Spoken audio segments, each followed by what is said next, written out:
violence that continues to challenge the safety and security of our city. As an educator, I've seen firsthand how this violence impacts our students, their families, and the broader community, often stripping away opportunity, stability, and hope. This forum represents a powerful space, a place for voices to be heard, concerns to be shared, and solutions to be shaped. My goal is to foster constructive dialogue, amplify community-driven ideas, and to work to create a safer and stronger Lorain. Together we can move beyond despair and toward action, supporting our youth, uplifting our neighborhoods, and restoring trust where it has been fractured. I'm here to listen, to lead when needed, and to ensure this space reflects the values we want to see in our streets: respect, compassion, and unity. The town hall will specifically focus on some of these key issues: recent increases in violent crime across Lorain, school safety measures, juvenile crime prevention, and court processes and criminal justice procedures. Thank you all for being here. Let's get to work for Lorain and for each other. It is now my pleasure to introduce Tony Dimacchia, At-Large member of Lorain City Council, who will introduce tonight's panel participants and outline our format and guidelines. Tony? Thank you, Steve, and good evening. I want to first thank all of you for being here this evening, because this town hall is about your voice in what we do in this community. As a representative of the community and the school district, I think it's important, and quite frankly, it's my obligation to make sure that I hear, understand your concerns, and address them in an appropriate manner. Sometimes we don't have the solutions, but tonight is a step in that right direction.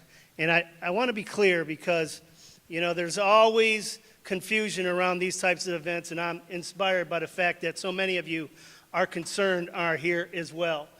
This is not a political event. These folks up here are here simply because they care, and they are just as concerned as you are about the crime in our community. And that's why we're here. This is two-tiered. This is two-tiered. This is an opportunity for all of you to understand and get a little more information on collectively how this group, the school district, the city, the police department, how they continuously work together to try to figure out how we keep our residents and our community safe. And it's an enormous task, and it takes a lot of collaboration. So I first want to thank all of these folks up here. I'll introduce each one of them, but I do want to thank them for their commitment. Come on, Victor, you got a seat up there, buddy. You're not sitting over there. But it takes a lot of folks and a lot of organizations to make sure that we are addressing the concerns in an appropriate way. And I just want to say that, number one, I know there's been a big concern. This town hall started because I had a couple residents request that I do a town hall. They asked several months ago. It was during the middle of winter, and I said I would do one, but I said, let's just wait for the weather to break. And if I can be honest with you, I completely forgot about it until we had a series of homicides that occurred in the city of Lorain that really sparked some great concern, especially in a neighborhood that we shouldn't see it happen, and it shouldn't happen in any parts of our community, but it did. The complete and total disregard that some have for human life in our communities, and the violent crime and gun violence that we see, is a major issue and a major concern, and it needs to be addressed. With that being said, it was the complete intent to make sure we had all the critical stakeholders at the table to have a conversation. And I will say this, that I, as a sitting councilman, as a resident of this community, I have and always will support our police department, our law enforcement. What they do on a daily basis is important, and it is, they put their lives at stake every day, and I don't think folks understand. When we see that type of violence occur, everyone just thinks that, oh, well, what are they doing about it? They're not doing anything. People are just guns everywhere, shooting the place up. That's not necessarily true. And tonight is an opportunity to help inform you what that's about. And I will say this, that unfortunately, some critical stakeholders are not at the table with us this evening. I'm disappointed about it. They're important to this conversation, but they were given a directive and they're just following a directive, and they are no longer at this table here this evening. And that's a problem, because if our city leaders don't think this conversation is important enough to have those folks sitting at this table, then there's a concern. And I'm not saying that to throw anybody under the bus, but the reality is our mayor has an obligation to make sure the right people are at this table. And it turned political for some reason, and I'm the least political person. If you know me personally, I'm not interested in that kind of stuff. And I'm not going to lie, it's been extremely frustrating the last couple days. Lorain Police Department fully committed to this event, and they're going to be at the table up until 2 days ago, when I was informed that that will not happen. I say that just so you know it's not our police department. They're not the reason why they're not at the table. I need you to understand that, because they believe in what the issue is in our community, and they fully wanted to be here and support. So thank you all very much. Understand that. Be respectful of everybody in the room, because, again, two-tiered. I'm hoping you get a ton of information out of these folks to understand the process behind combating crime, not just in the city of Lorain, but this county. But more importantly, you have an opportunity to address your concerns. The idea behind the forum was, if we can't address your concerns, if you have questions for the police department, they're not here. It's on a piece of paper. I will get it to the people that need to answer your question, and I will do my best to get you answers to your questions. Okay, but that was the purpose behind that form that I asked you to fill out. So if there are questions to people that aren't in the room, put it down. We'll get you the answers you need to get. Okay, but I do appreciate everybody being here.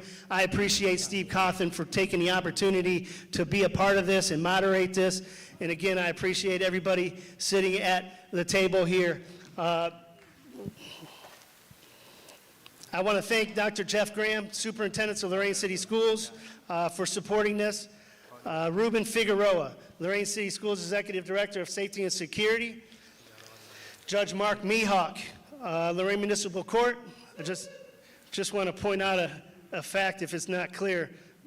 Mark, you're the only city official here. Thank you for that.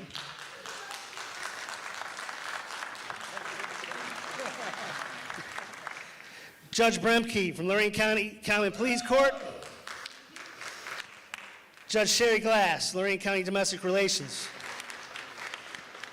Judge Lisa Swensky, Lorain County Domestic Relations. Tony Sillo, Lorain County Prosecutor. Mr. Earl Head from Lorain NAACP. Victor Leandri from El Centro. And our only law enforcement official in the room besides, and I'd be remiss if I did not mention, I do appreciate the 2 Lorain police officers that are in the room here this evening. Thank you for your support. Lorain County Sheriff Jack Hall. Again, I very much appreciate you being in the room to have this discussion, and I definitely appreciate all of you for being willing to sit at that table to answer sometimes difficult questions and put yourself in a difficult position. So I appreciate you. Thank you so much. With that being said, I'll turn it back over to you, Steve. Thank you. Thank you, Mr. Dimacchia. We'll now hear opening remarks from each of our esteemed panel members. You can start over here on the far right. I'm Tony Sillo. I'm the Lorain County Prosecutor. I was asked to respond to a prosecutor's approach to violent crime and community safety. As the prosecutor, I really can't affect stopping crime outside of deterrence. With violent crime, I intend to hold people accountable. I represent the victims' rights in court cases, and I represent the community at large and try to keep. To that end, I've tried to work with different departments. We're holding quarterly meetings with the Detective Bureau to go through things to try to fix things before they become a problem. Because in the 27 years I was at the office before I ran, I realized that things fester if you don't deal with things quickly. And I also think it's important that we start having the departments themselves work on cases together because they're going to have specialized knowledge when people are in different parts of the county. Thank you.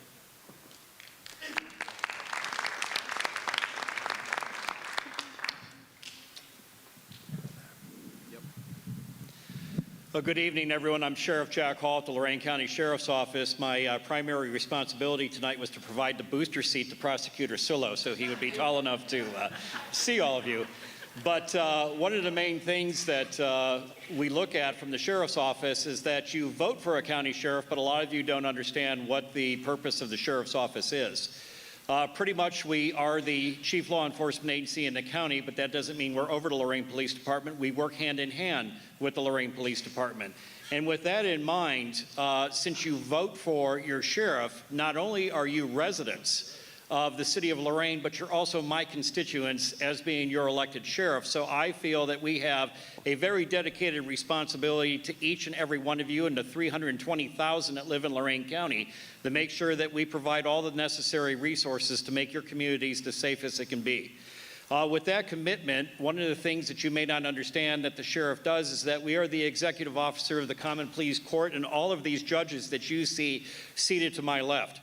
When we start the criminal justice process, Lorain Police Department makes an arrest, for example. That case is a felony, and it's being put through possibly the Lorain Muni Court through initial charges, and will go through the grand jury, which affects the county prosecutor. We have to work hand in hand with the prosecutor's office to make sure that their investigators are appropriately assisting us with following up on anything with the case, anything that they would get from the sheriff's office, to include working with the judges to make sure that we execute any orders, such as temporary protection orders, civil protection orders, because again, a lot of times we're here tonight because we're talking about violence in the community, and we need to make sure what we can do as your sheriff's office to execute the orders that are brought before the judges as their administrative officer to protect all of you and your families. In addition to that, we have to make sure that our county jail has enough space. We make sure that we're categorizing our inmates that are in the jail appropriately, so when things happen of an extreme violent nature, or that we have to segregate people with gang affiliations or anything else, we want to make sure that our jail is capable of handling all that.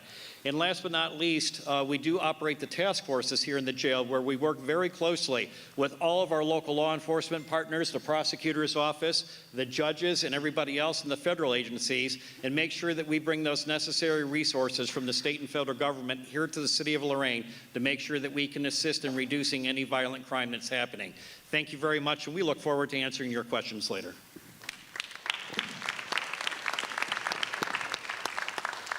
Good evening, everyone. Good evening, everyone. Giovanna Bremke. I'm one of 6 judges at the Lorain County Court of Common Pleas. I just started earlier this year. Again, as Jack said, you all vote for us, but sometimes people ask me, what kind of judge are you? Because when you look on your ballot, sometimes there's a lot of judges. So I did want to start by telling you I'm part of the general division. We handle civil cases, although that's not going to be a topic of discussion tonight. But we also handle felony criminal cases.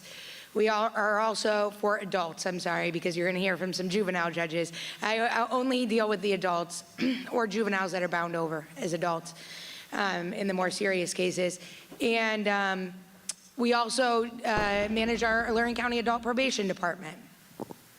I'm happy that we're all here, and even, from the schools to the community agencies, the judges, sheriff, prosecutor, because I think that what you are going to see in a lot of my responses is this is a comprehensive problem, and in a lot of ways, by the time, I'm sort of the end user here, right? By the time they're in adult, criminal, and felony court, there's a lot of other interventions that maybe us all working together can be more preventative.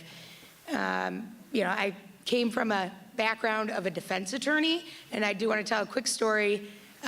Typically, when I met my clients for the first time, I never even asked them about their charges. I would say, hey, who's your mom? How many kids do you have? Ask them about themselves as a real life person. And one individual, right before I came on the bench, I was talking to him about a plea offer, and I said, wow, this is a really good plea. You have the opportunity to get out and do something, with your life. And he indicated to me, you know, we're different. When I was born, I pretty much knew from a young age I was going to spend my life in prison. And to me, that was a gut punch because, again, I think it's a comprehensive problem that starts even at a younger age. So I'm glad we're all here together on the same stage. Just addressing a couple other things. A lot of things, again, that I'm going to be talking about are addressing the underlying issues. I've only been on the bench since January. I haven't had a violent case that doesn't also include some other underlying issue, mental health and addiction, primarily addiction. I run our Lorain County Recovery Court, which is a drug treatment court. I'm proud of the work that we do there to try to address those underlying issues in order to prevent things from escalating. And lastly, I do want to say that I'm here as a speaker, but I'm also here to listen to you and your concerns because I thought maybe I'd steal Tony's line, but he always says that, you know, this position is greater than the person that holds it. He always says that about his job, but I think that's true of all of our elected jobs, is that we are here to serve you. So I want to hear from you as well. So thank you.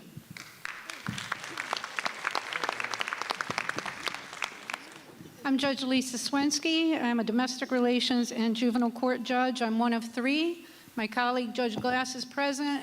Judge Frank Janik could not be here, even though he wanted to be here. I'm not going to take my 2 to 3 minutes. I'm going to cede that back to you for questions. But I will tell you that I was born in Lorain at St. Joe's. I grew up in Lorain. I graduated from Southview High School, as did Judge Glass. And Lorain is always in my mind and always in my heart, and that is why I'm here today. Good evening, everyone. Can you hear me okay? Just want to make sure. Great. I'm going to take Judge Swensky's minutes. No, I literally have 8 pages of typed notes and charts, but clearly I'm not going to get to it all. But I have it all here. I hope, well, I'm not happy that the table's not full, but I am happy that maybe some of the information that I didn't think we were going to get to, we will have time to do that now, so I won't have to talk as fast as I thought I was going to have to. But once again, as Judge Swensky said, I'm Judge Sherry Glass. There are 3 of us who handle domestic relations court and juvenile court. I always say that it seems like our courts are mysteries to most because not many people realize that domestic relations court encompasses juvenile court. We are literally 2 courts in one. So the 3 of us handle a myriad of different types of cases, but for purposes, you know, divorce, custody, domestic violence, civil protection orders, but for purposes, and I'm already starting to speed up because I know I'm being timed, right? But for purposes of today, I really, even my 8 pages of notes, I really wanted to focus on, obviously, our juvenile court component of what we do. Juvenile court is what I believe is most relevant to this forum today.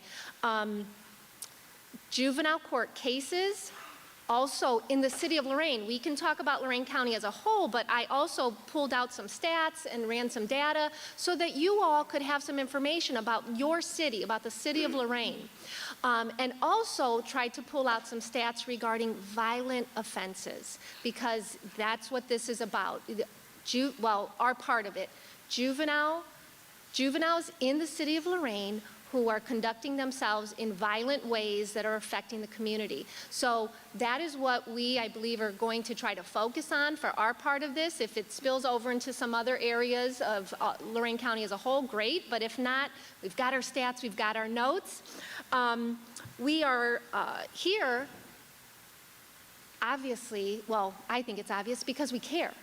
We care about this community. We care about what's happening. We want to hear from you. I am absolutely fine, okay with, I want to have these tough discussions. That's the only way we're going to progress. I welcome these tough discussions. We have to have them. And if I don't have an answer, and I'm sure there's going to be some questions that I'm not going to have an answer to, I'm going to say, I'm sorry, I can't answer that right now. Can I get back to you? I'm not embarrassed by that because I want to be part of the problem solving. So if I have to get back with you, that's what we'll do, or that's what I'll do. So we want to hear from you. We want to brainstorm with you. We want to be part of the solution. But I'm also asking that you hear us as well. there is a lot of misinformation out there, and I hope today, especially with maybe a little bit of extra time, that we can talk about some of that misinformation. And I'm going to use this little bit of time to give you one example, and this example came to me as I was driving in today here to the school. I flipped open before, as I was getting in the car, to Facebook or Fakebook, whatever we want to call it, right? Because that's where a lot of us get our information. The first thing that popped up was, and you guys probably all saw this, there was a Westlake shooting at Crocker Park in Westlake. Crocker Park juvenile was involved, and there was a bit of an uproar because that juvenile was not detained, and he had a gun in the community of Westlake. And I'll tell you, it's stories like that, and even stories from, I'll open something up and I'll see all my Lorain people, all Lorain County people making comments. I'm like, wait a minute, that's in Georgia, that's in Texas, that's, you know, the Westlake situation, that's Cuyahoga. It's important, thank you, sir, you're telling me time. That's important to know what's going on in the other communities, but what is very important is to know what's going on here. I will tell you, and I'm going to stop now because I'm taking up all my time, is that I hope we get to the stats because, for example, in 2024, every juvenile who was charged with a gun charge in Lorain County, the police, when they called the detention home for admission to the detention home, they were admitted.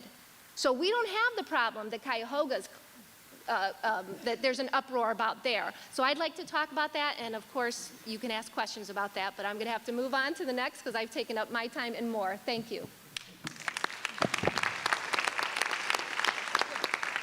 Good evening. I am Ruben Figueroa, Executive Director of Safety for Lorain City Schools District.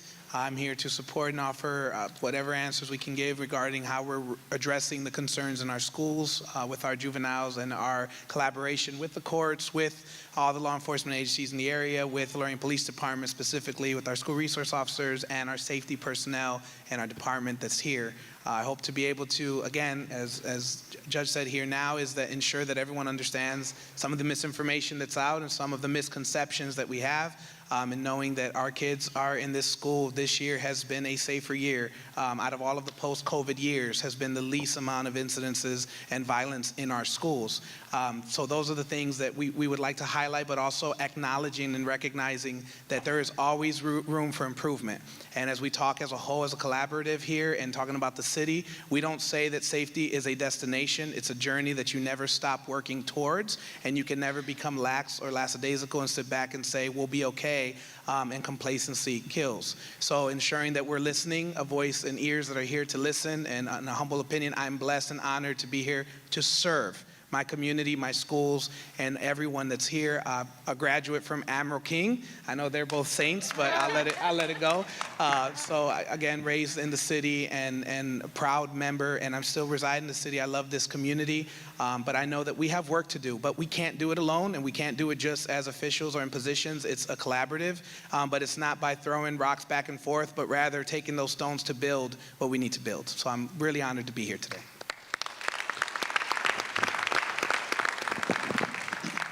Good evening. My name is Victor Leandri. I'm the director of El Centro. El Centro, as many of you know, is a Latin organization. It was founded to be a Latin organization. We just celebrated 50 years. We're considered a hub organization, and what we mean with a hub is that we provide a category of services. We have a department that is the youth services department. We have the department that is called community health and supportive services that connect people with needs. We have another department that deals with representative payee, and we have a a department that deals with financial literacy and home buyer classes. But we are also known for collaboration in this county. We have many services that come to our centro that are not offered by our centro, but by partnerships like legal aid, provide free legal aid clinics in our building. Cleveland Clinic provide free clinics in our building. We have a LCCC provide English classes from our building. We have a ballet company that provide ballet classes from our building. So we know for collaboration, say food pantry, and the list go on and on and on. One of the misconceptions is that because we were founded to be a Latin organization, that we only serve Latinos.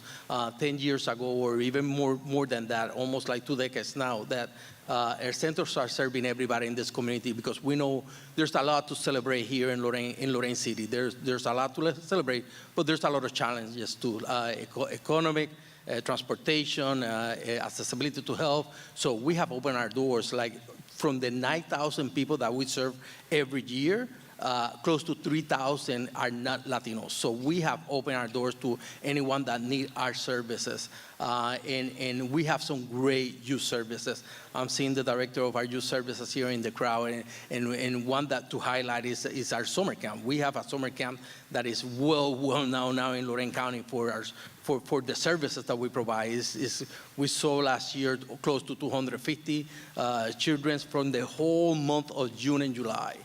So I always recommend people to follow us in Facebook because we have so many services that sometimes it's difficult to come to a workshop and talk about all our services that we provided, but to follow us in Facebook.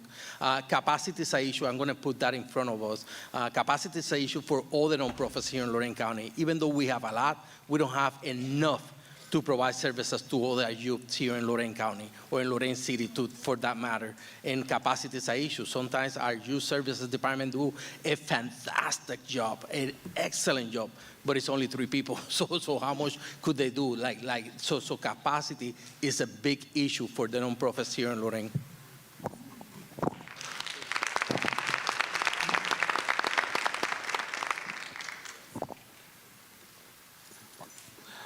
Good evening. I'm Mark Mihak. I'm one of the 2 Lorain Municipal Court judges, and I want to thank you all for attending.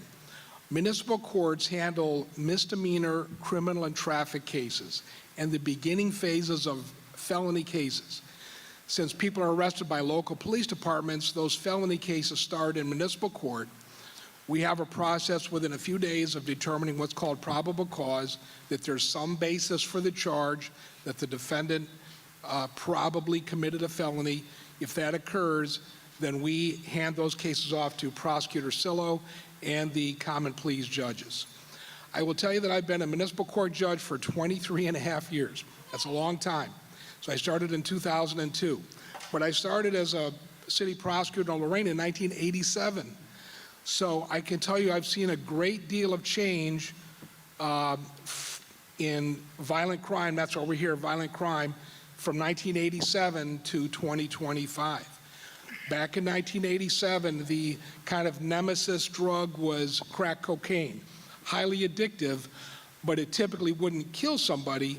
Now the nemesis drug is fentanyl, which is highly addictive. It's mixed with other drugs. People are buying it. They don't even know what they're buying. So people are overdosing at a monumental rate. I mean, we're losing almost 100,000 Americans a year due to fentanyl. A blender full of fentanyl can kill the entire population of the city of Lorain, Ohio. That's how dangerous this stuff is. But it's such an extensive high that people seek it out. So it's highly addictive. It's very difficult to combat. I will tell you that the types of violence, gun violence, is much worse today than it was in 1987. In Lorain, possibly once a year there'd be a homicide. Now there's multiple homicides. It was worse a few years ago, but still there's multiple homicides, gun homicides, homicides involving juveniles. But I will also tell you that the courts have evolved a great deal since 1987. Back then, the judge would find somebody guilty or not guilty based on the evidence. If they were found guilty, they would mete out some kind of appropriate punishment, jail, community service, probation, whatever. But now there's been advents of specialty courts like recovery courts. Judge Elwer runs a recovery court. The county has specialty courts, veterans courts, recovery courts, mental health courts, those kind of things, to kind of zone in and specialize on people with those specific needs. Those have been a great help to society. It's much more complex, but I think it serves society well. But I feel like, again, as a person who's done this a long time, that we're fighting a losing battle. Every day we go to work, Today I went to work, I had 13 new people arrested. Last Monday, 30 new people, maybe 60 people a week are getting newly arrested in my court district, which is Lorain, Sheffield Lake, Sheffield Township. So it seems like it's a relentless, never-ending process, and the numbers of violent crimes and gun crimes are out there. Young people who already have convictions for felonies, so they have what's called a legal disability, are possessing guns, and they're charged with felonies just for possessing the gun. So again, it's a fight. You know, we're not going to stop fighting. Everybody up here is going to fight all the way. I know everybody up here, and they're not going to stop fighting. They're going to try to make this community as safe as possible. But it's an uphill, difficult battle. But again, thank you for coming.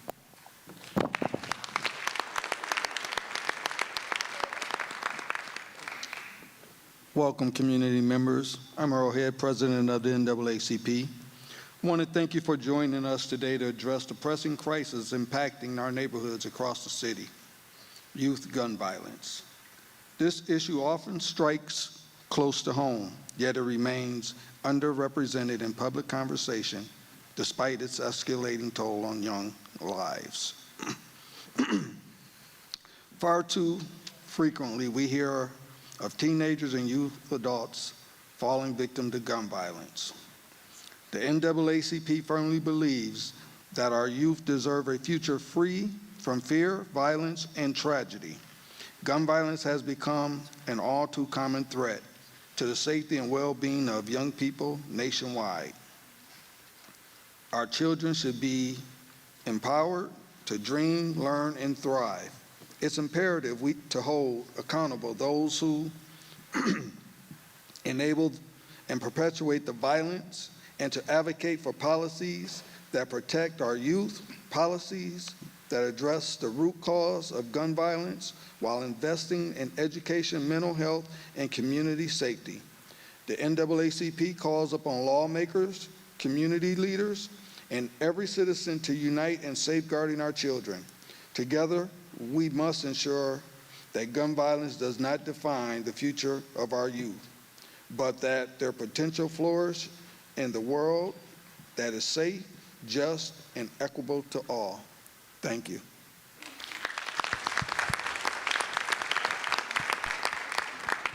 Okay, thank you all for your great opening comments tonight. We're going to begin the question and answer period. And as you can see here, I've got a ton of questions. And what the procedure is basically going to be is I'm going to call you up, and Mr. Dimacchia is going to be over here kind of orchestrating the microphone.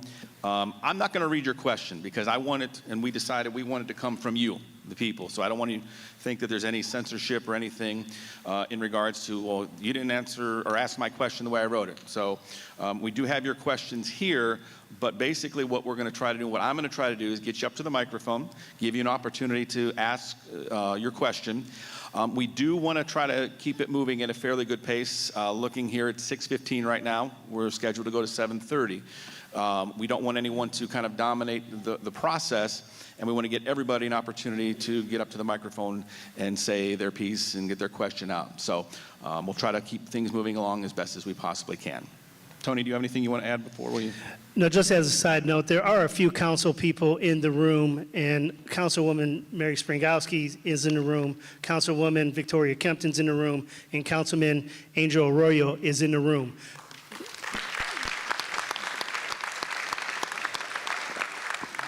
I do appreciate them being in the room, but I just, as a side note, just understand, due to sunshine laws and open meeting acts laws, they cannot participate in this forum. So if you do have questions for them, they will not be able to answer them, but I'm certain we can get them the questions and any other council people, but they will not be participating. So thank you. Okay, thank you, Tony. Okay, our first question participant will be, and again, if I mispronounce your name, I apologize. I will do the best I can. I'll pretend like I'm in school trying the first day, getting the names correct. Paula Wingard. Is Paula here? You come on down, Paula. I'm not the one you want, but here I go. Okay. Do you have her paper so I could at least see her question? I have your papers here. Can you just read her you're not question? Paula then. No, she won't come up here. Tony, do you want me to bring these down for her? Or? Well, you know what? I think I kind of know what for the sheriff.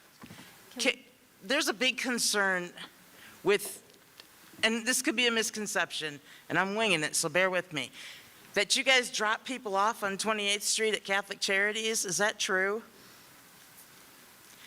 No, seriously. Not that I'm aware of. Okay, because that's a big issue, and I mean, I wish our mayor and police chief or. I mean, did you This have is an ridiculous. example or a recent, Come on. I recent got her. example She's of what coming. happened? So, thank you for coming Woo, up. Paula! So I don't public speak. I'm very awkward. I apologize. No But problem. I do know that sex offenders hang out at Catholic Charities. They get dropped off and their address is listed as 28th and Broadway. Now, there's a school there. There's also a whole neighborhood with children that can no longer go out and play in their yard because we have all of these sex offenders just hanging out on the streets, drinking and doing drugs. Now, there are needles in the alleyway. There's a business next door that's afraid to say anything for fear of retaliation. And they have said that they get dropped off there from the sheriff's department when they're released, as that's their home address. Okay, well, number one, we are not in the business of providing rides for anybody except going to the jail. So we're not usually dropping people off coming from the jail. In regards to that, in addresses that our staff has, we have a sexual offenders unit that specifically works every single day to make sure that those offenders are properly registered. I believe the amount of people that went to jail for not being at their address was about 70 last year that we took in custody to do that. We do have a dedicated team that monitors this. I will take this into consideration, and I will talk to the major who's the sexual offender unit is assigned under special operations at the sheriff's office. I'll follow up with Major Tester on that question to make sure that I know we would not be dropping them off, but I think we have to look at that area to see if we do have offenders that are in there, and then in addition to that, within the permitted, or I'm sorry, non-permitted radius of the school, et cetera. So I will certainly follow up on that tonight. Perfect. Thank you Okay. so much. Thank you. Okay, thank you, Paula. Our next attendee question is from Nicole Amil. Is Nicole here?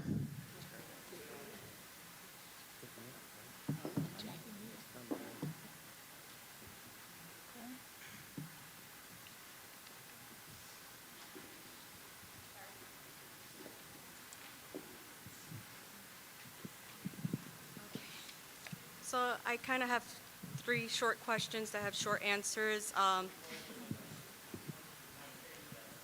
Can you hear me? Good? Okay.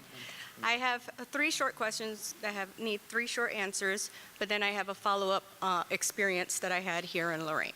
So I wanted to speak on that. Okay. How many of you live in Lorain? Which one already said you reside in Lorain? So 3 live actually in the city of Lorain. Very close to the school. Amen. Okay. And what's your vested interest in Lorain other than trying to help? And is there any other vested interests other than, some people have roots in Lorain, some people, so is there any other? Excuse me? Born and raised. Family. Amen. Okay. Do you currently have children in the city of Lorain that go to school here, public school? Graduated from here. Graduated? Okay. Yeah, mine just graduated a few years ago from this school. Okay. So 52 and 40. the experience that I had here in Lorain is I came from New York City. I saw Lorain and I fell in love. Obviously, you can see your money here. New York City, you got a budget for tickets for parking. When I fell in love with Lorain, I bring my children here and I wanted to invest in here. I'm currently a landlord and a single mom. When I moved here, I realized when I invested in my property that after I already did the closing and everything, that there was a drug house next door. So I started paying attention because my family are all military and police from New York City, and my cousin is a retired narcotics detective. So with that said, I started watching, and I went over to Lorain Police Department, and I asked them, who handles that? You know, so I spoke to somebody about it, and I said, how far do you have to be from, you know, isn't it like 500 feet from a school zone? If it's a drug house, that's really serious, right? Yeah. And he was like, it's like 1,000 feet. And I said, okay, well, this one's in a school zone. And everybody knows it and overlooked it for a long time. So I demanded somebody start looking into it and doing something about it. Because I did invest, and I have a child that lives next door. Children, because I have 3. So with that said, it had to be brought to their attention, something that was very, very blatantly obvious. And I don't know, maybe I'm just from New York and I see a lot more than people do. But I love Lorain, and I love the children, and this is in a school zone. And many of them are in school zones that are very obvious. And so with that said, I've put my name on the line. I've actually called in for shootings, you know, and things that I saw. And they put my name on public record on the documents that I was the witness. Now, please explain to me, how will you protect the public so that we trust you guys to come forward? Because I did not come forward. Obviously, it's my neighborhood. But I did invest, and I want it to be not only protected for my children, but the legacy of my children, what I want to leave my children, and what everybody in that neighborhood is fixing up their houses to leave to their children. So I think a lot needs to be done, but it falls on us as we the people. We need to make it a point. If Lorain police don't say hi to us, we need to say hi to them. We need to know where our money's going. We need to know why they took these jobs. We need to know who they are. Because at the end of the day, my family were NYPD. They risked their life, you know, on a daily and retired like that. So, and I was going to become a police officer in Orlando, you know? So the whole point is that the children are the future, and if we don't protect them today, they will not protect us tomorrow. And if we don't preserve their innocence today, and we don't do that today, then they're going to exchange, you know, their freedoms for a false sense of security tomorrow. And we need leaders. Yes. Thank you, Nicole.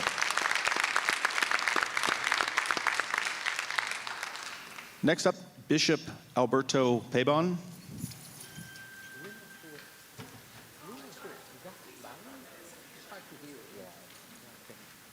I am. Good afternoon, everyone. I'm going to direct myself to the councilman and to the panel. Our streets are bleeding, and our people. Our streets are bleeding, and our people are afraid. We see it day by day. As a pastor, I bury victims and counsel the families. And as a faith leader in the city, I see firsthand the fear and the pain that's rising behind this violence and the crimes.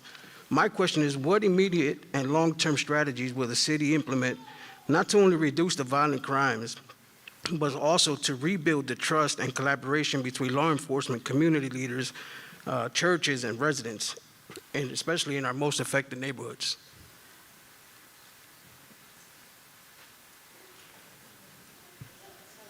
Whoever takes the ball first. There's a few of us who are just asking, maybe you could repeat your last, like, final bit of the question. What immediate and long-term strategies will the city implement to not only reduce violent crime, but also to rebuild trust and collaboration between law enforcement, community leaders, and residents, especially in our most affected neighborhoods? I can begin that and then defer to the colleagues up here. In regards to building the trust on that, one of the things that we have done is making sure is that this all begins tonight. And a matter of fact, this warms my heart to see as many people here. I know it'd be pretty cool to see every single seat occupied, but the fact that you're here, you care. And Ms. Emil, the last question that she had brought up too is how many people live in the city of Lorain and have, you know, a inspiration to help all of you. And I think I can speak for probably everybody up here is that we do look at you as constituents, meaning we didn't run for office in order to not do anything. We ran for office to help all of you. And in regards to building that trust, one of the things that I know that we're doing with the Sheriff's Office is things like this will be put up on social media. We want to make sure that we engage with the public in our community, you know, coffee clutches that we have, being at our senior center breakfasts that we have, making sure that they understand that, yes, you do have a police department, but the Sheriff's Office is also here because you're our residents and our constituents, as I said before. So I just want to make sure that we are here to listen and to help, to you know, follow up on questions that come up. Why are people being dropped off, you know, at Catholic Charities, making sure that we don't have sex offenders in our area. And that particular question becomes the responsibility of the Sheriff's Office alone. That's what we have to do. And then into answering your other question and building trust, it starts here by letting you know that we're listening. You've got an amazing county prosecutor, county judges, school security people that are here, and judges with NAACP support, and also with El Centro. Victor has been absolutely amazing in everything that we've done, and by making sure that it's our job in attending these. I mean, we could be at home tonight watching, you know, there's no Cavs game, you know, tonight, but we could be home watching TV, whatever else. And it's proud to see this here because I was with my wife at South Rec in Elyria not too long ago, and we presented a young man there a Mark Price basketball scholarship. And because he was seen by his peers and his coaches, this was Friday night at 7 o'clock that we were doing this. All these parents and a lot of these kids didn't belong to any of these adults that were there that were helping teach the baseball skills and that they were doing.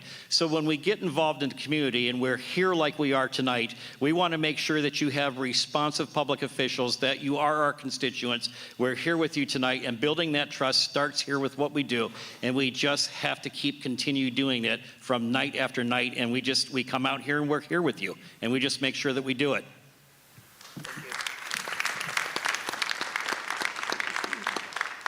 I'll just say a few comments, and I hope it hits home, or it's somewhat relevant to what you said about, you know, in the future, what's going on in the future, how can we make you feel safe, building trust.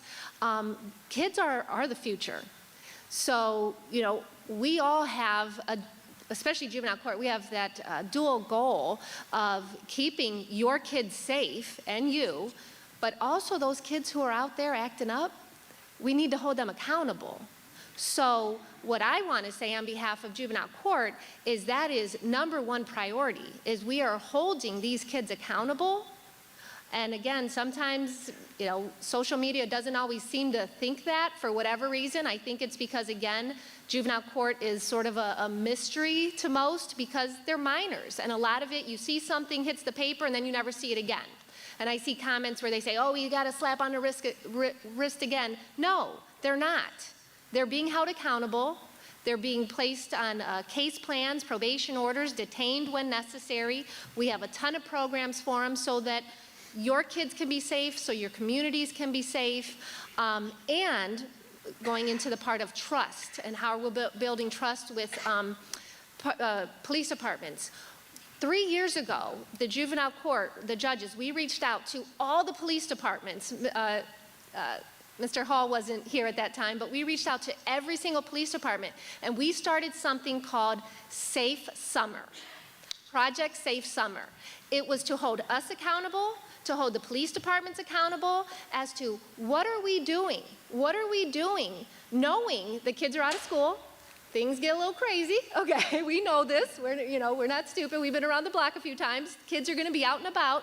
What are we doing above and beyond what we normally do, our jobs? What are we doing to make sure that we are doing things safe? We had a pretty large audience. It was on Zoom.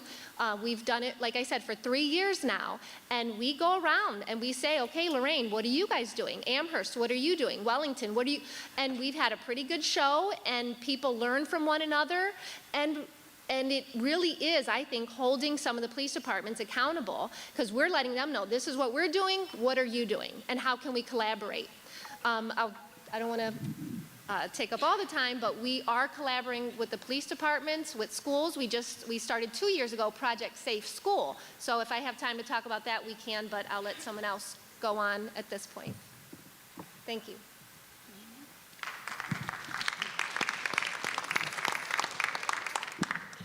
I just wanted to add that I think trust is a real issue, particularly when it comes to cases that I see, it's not uncommon for witnesses and victims to not appear. And because of that, and because we follow the law, it makes it difficult sometimes for Prosecutor Sillo's office to proceed with cases. You know, Ms. Emile, I appreciate you reporting what you saw, and I realize the frustration in your name being public, but I do want to emphasize that trust may be a real issue, but there are resources out there. Prosecutor Sillo, you can probably speak to your victims advocate unit, as well as Genesis House. And, you know, there's not a case that goes by where there's a victim in my court that I don't ask if they've been notified and if they have input. And I think, you know, witnesses and bystanders are just as important. And so if you are in a situation where you feel like you've been a witness to something, feel free to come forward, because there are resources out there to help protect you.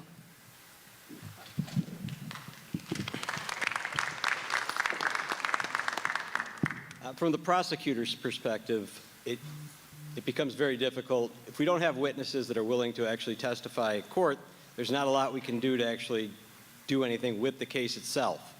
The things we've tried to do so far is work closely with the police, actually meet with them when there are cases, try to direct towards what we may want to collect for evidence should somebody become unavailable, to see if there are other ways to get the information in. We are in constant contact with victims.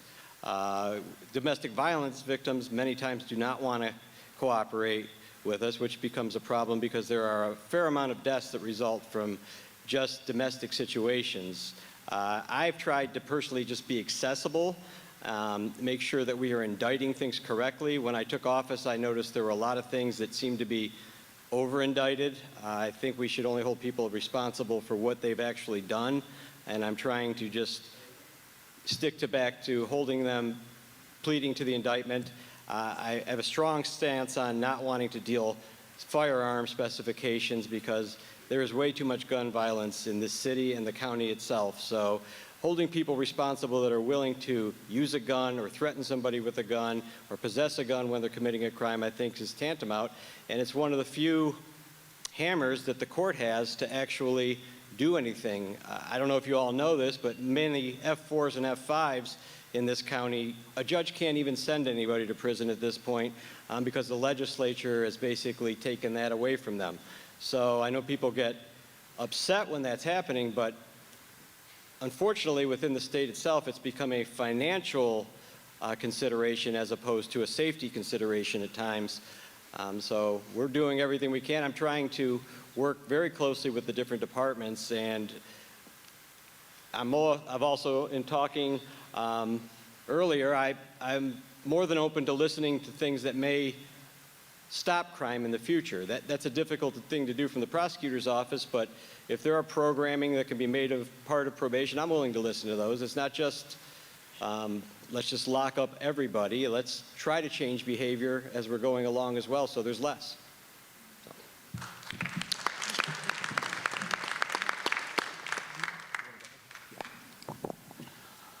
I just wanted to make a quick comment, really addressed more to the young lady who spoke before, that she lived next to a drug house and it seemed like the police weren't doing anything. I will tell you that how this works is these things take time. I've talked to many narcotics detectives. They pretty much know where the drug houses are, but the problem is you have to develop intelligence to get an arrest. If they go knocking on the door, hey, your neighbor said it's a drug house, they're not going to answer, but you're going to hear a toilet flushing in the background as the drugs get flushed down the toilet. There goes the evidence. What happens is this. People get arrested and they try to bargain because they know they're facing some prison. They say, hey, I know where there's a drug house. I know this. So they turn into an informant. The police use them as a confidential informant, a CI. They might be wired whatever they make a drug buy in that house, now the police have some evidence. Now they come to me or some other judge to do a search warrant. Now they can go into the house, but that will oftentimes take time. Just because somebody says there's a lot of traffic, I think they're selling drugs, you know, the government can't just bust into your house without either, unless you're chasing a fleeing felon or some judge signs a search warrant. If that doesn't happen, they can't just barge into your house. That's what the Constitution says. So we're all restrained, and thank goodness that that happens. So it takes time to develop, for the police to develop that intelligence in order to execute search warrants to go into a house. So it's not that it's inaction, it just takes time. Okay, we'll move on. Mitchell Fallis is our next attendee who would like to ask a question. Thank you so much. Mitchell Fallis, lifelong Lorain resident. I'd like to start with a story, and then that'll lead into my question, if I may. So recently, over a 7-year period, I coached baseball here in Lorain, ages 5 through 12. And one of the things I was intentional about was to give my baseball players something that will last them a lifetime. So every team, I instilled in them a slogan, and that is as follows: I will not quit, and I will not be defeated. Now, there was one day when one of my younger pitchers was on the mound, and he was not pitching very well, and he was dejected.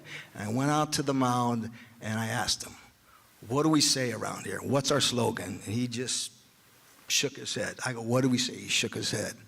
I asked him a third time. He goes, I will not quit, and I will not be defeated. And a smile came upon his face.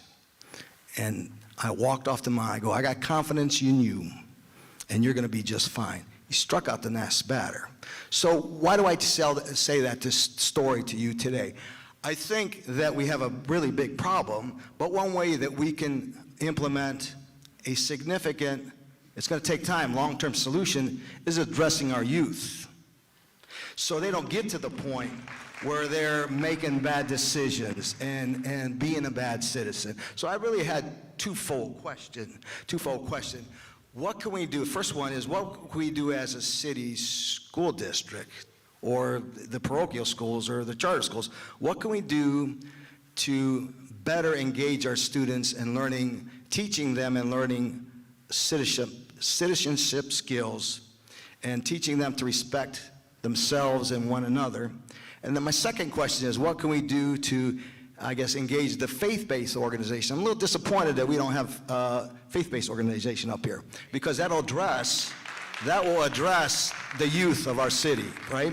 And so what can we do to engage faith-based groups to bring forth the great love they have in their heart because of the creator of the universe, to help our humanity? What can we do to do that? I'd like to, I don't think we're going to have an answer today, but I'd like to see if we can explore that. We could put a full court press on to really engage our community at a grassroots level and hit this issue with a great force at that level. There's all kinds of other things we need to do when people are at an adult age, and you're all doing a really great job of that. But I'd like to see those two things addressed somehow, some way, so we can hit the youth and get them thinking right before they get at an age and they're starting to make some bad decisions. So if anybody has any thoughts, great. Perhaps we just have to set up a blue ribbon panel to do that. But I think I'll stop at this point, but I'll open it up for your comments. Thank you. Mr. Fallis, thank you, because I think I can answer some of that. Being a pastor in the community, I am a pastor of Tower Refuge Ministries, 2203 Meister Road. So the faith-based ministry, we have another pastor, I can see here, Albert came up earlier and spoke and asked questions. So I do agree we need more engagement on that end. Some of my members from my church are here to support. But when your first question is, what can we do to better engage and show up for our youth? The school district this year, under my department, we do have a collaboration that not sure if everyone is aware of, but we have an Adopt a School program. And there are currently right now 14 different churches that are working in our schools that are volunteering to come in, and they are doing phenomenal work. We've done this a second year, and they're not preaching, they're not talking about, God to kids and praying for them in hallways, none of that. They're just supporting and being proactive, and they're just being friendly and loving and kind. We've also expanded that program where it's not just faith-based. We also now have Urban League, who is supporting in that initiative as well, and we've expanded. Currently, right now, I'm actually supposed to be training at another event where there are 44 new volunteers signing up for the program. With that said, there's currently 272 volunteers working in this program in our schools every single day.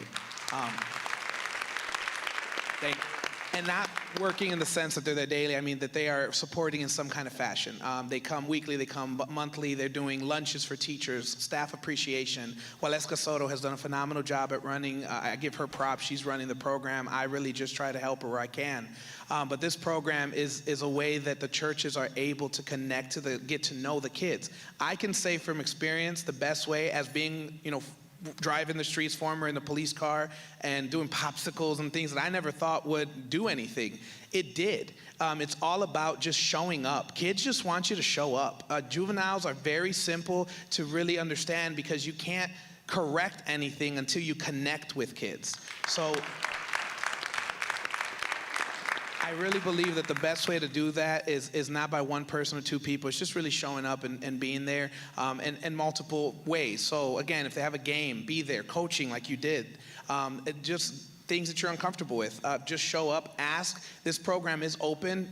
Obviously, we background check. There is a procedure, there's policy, but we invite people. So if you know other organizations, we currently have other churches from Vermilion and Elyria who are coming and offering help. They're just giving food. They're helping out. We know that families are in need. We've had Open Door Church here. They have gone and given clothing and food and dryers and washers just to help families that are in need. So they are engaging in that capacity. So I just want to actually announce that out there that that's a program that the school is running that is able to connect faith-based with our schools, but we need to get the word out, and we also have to be more engaging. I know on our end is making sure that we're educating like I am today. I know that many of you are probably leaving here saying, I didn't know that. Go on our website, click the Adopt a School link, look at all the information. Gail Reese from Cleveland, she did a phenomenal job in Cleveland bringing it. She's come here and she's just helped us, and I give her complete props to the program, but they also are doing a Stop the Violence campaign. We had an former NBA player come last year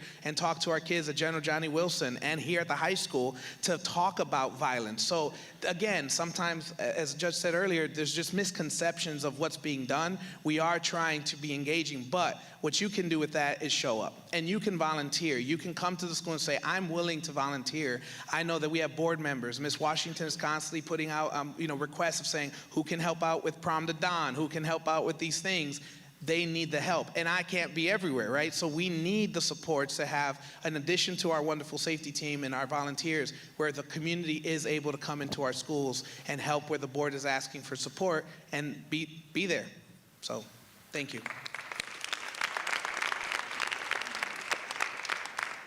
Okay, we're going to try to pick up the pace a little bit. You mind if I jump in on just that Go real ahead. quick, too? Go ahead, Sheriff. In regards to answering the question, also building trust, 3 things that the Sheriff's Office has done over the course of the last 4 months is that we worked with Darius, who runs the D-Grind basketball program at Oakwood Park, and getting deputies involved and also coaching and mentoring for that program. Also, Eric Bowens at the Elyria South Rec, but one of the ones we are proud of, too, is the Lorain Polish Fishermen's Club that we have formed a partnership with them, that we actually have 3 deputies that will be actually on their days they're working, instead of dressing up in uniform, they're going to be working with the kids with the fishing derping programs that are going on down there, and actually teaching them how to respect our natural resources and bringing those skills that they may not have a male or father figure in the family to do that. Those deputies are going to be working with that club too to make sure that that happens. That also helps build trust in the community. But thanks for your question, for asking that. So. Okay, in the interest of time, we're at, you going to say something? I'm just going to, after you speak, we're going to go to kind of a little more of a rapid fire type thing, because we have so many questions and there's great responses up here that we're getting. But if we don't move a little faster, we're going to be here till 10 o'clock. and I don't think anybody wants to be here till 10 o'clock because I'm already getting hungry because I didn't eat dinner yet.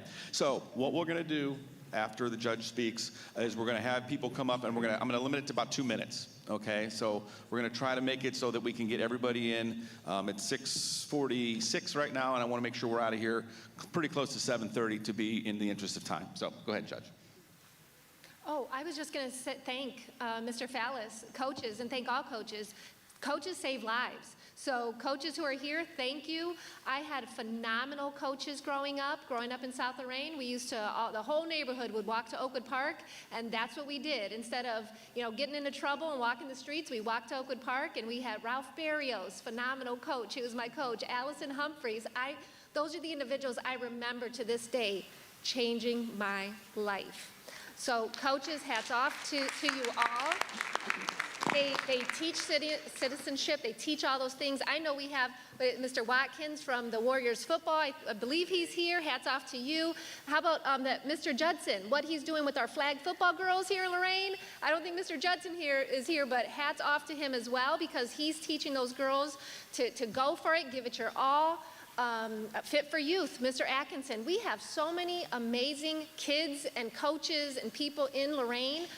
One thing I think we need to get better at is just spreading the word, just getting it out there and getting these kids engaged so that they are busy, occupied, and when you're busy and occupied, you're not out there bored, committing crimes, getting led down the wrong path. So I just wanted to say thanks to all the coaches, and would love to work on some things in the future. Thank you. Thank you. Another idea, we're going to call 2 people up to the microphone at the same time, so we'll have one get their question, get the response, and then we'll have another one kind of in the on-deck circle, to use a baseball metaphor, just to kind of speed things up. So the next 2 questionnaires would be Aracelis Mendez and Abelice Eldefonso. I got that right? Yes, that's right. Okay, thank you.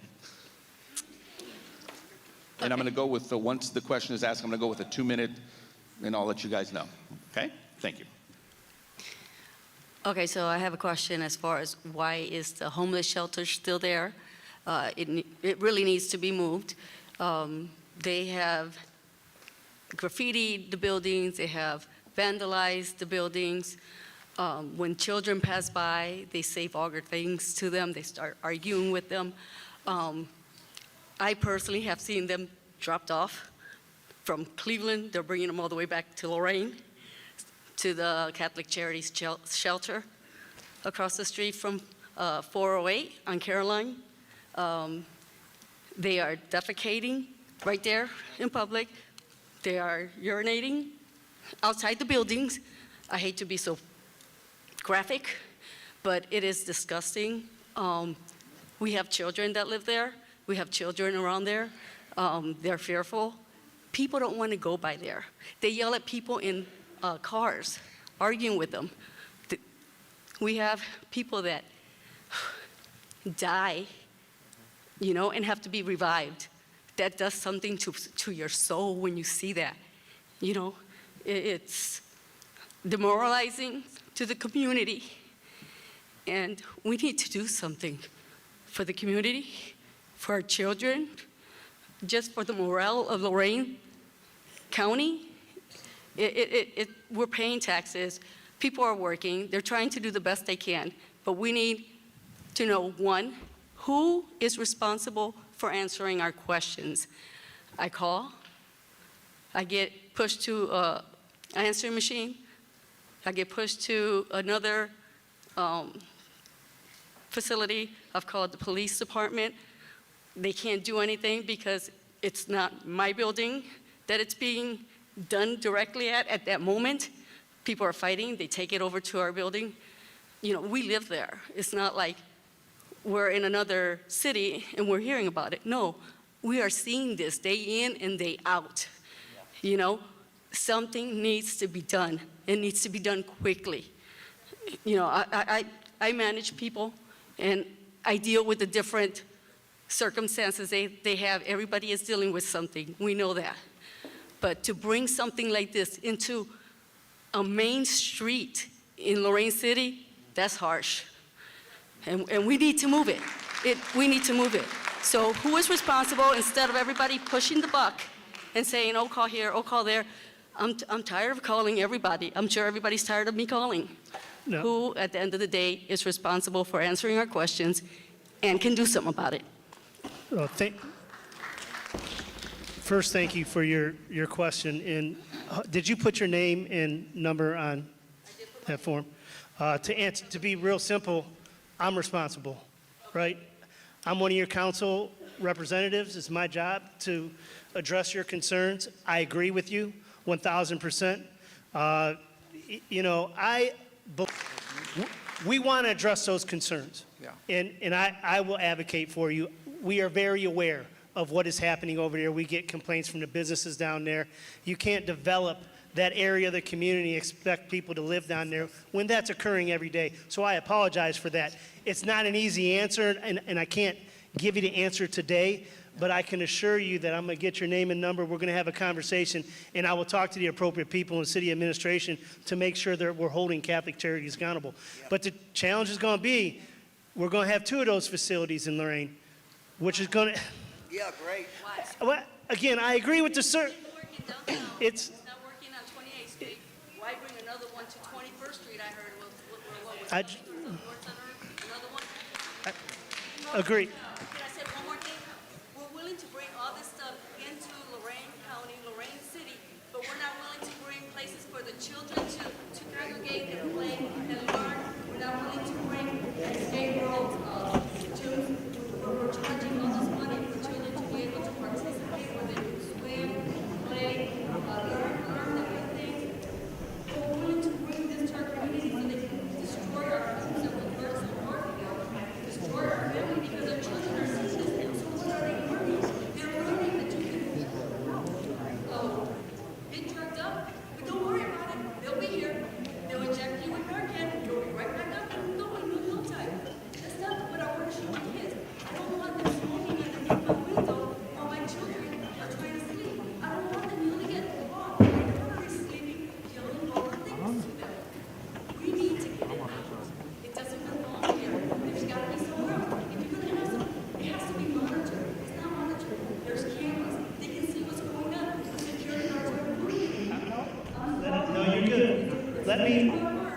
But not just because of me, because children used to sit at my doorstep.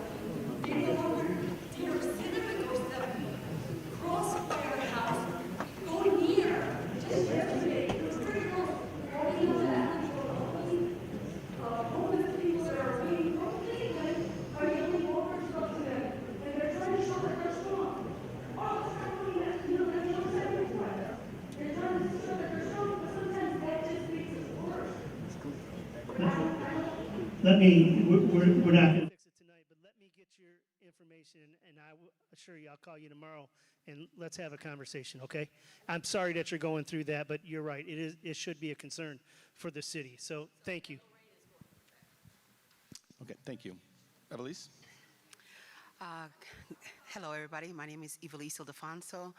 I'm a pastor and also a United Embassy chaplain for the state of Ohio. As you can see, we have a group from our director, which is Babon. He just spoke earlier with you guys. I have a concern, just like the community has placed in terms of the shelter on 28th Street, but it's because we work in the shelter. We work with this community, and we understand that the concern of the community. We don't want to be heartless in terms of their problems, because they're the ones that are living close to it. I don't live close to the shelter, but we do work with them, and we have to understand that yes, we have pedophiles, just as we have adulteries, we have all kinds of sins in there, but yes, pedophiles are something that really concerns us a lot, because we have children coming in the community, but we also have to understand that they don't have anywhere else to go. When many times these people from Cleveland come down to Lorain, it's because all the shelters are full down there, and the only possibility they have is to try to accommodate them in Lorain.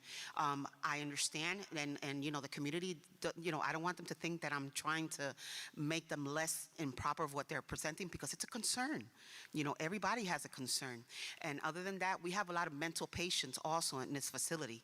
You know, it's not only homeless. We have mental patients that will do these disgusting things that they're mentioning, you know, because I don't want to belittle what they're saying. Yes, they are doing all these things, and they need to be held accountable, and just as well as the shelter needs to be held accountable to be looking around the surroundings of the shelter itself.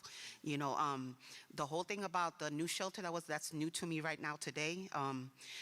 It's sad to say, but I had to deal with a family that came from New Jersey that was homeless, and it was a couple that was 19 and 20 years old, living a month in their car with a 1-year-old baby and a 4-month-old baby. And we didn't have space in the shelters on 30th to accommodate them. So these are needs that have to be established, you know, to help the community. But yes, I do follow what my neighbors are saying, because I can't be heartless to their demands, you know. And other than that, I also wanted to direct to Pastor Ruben.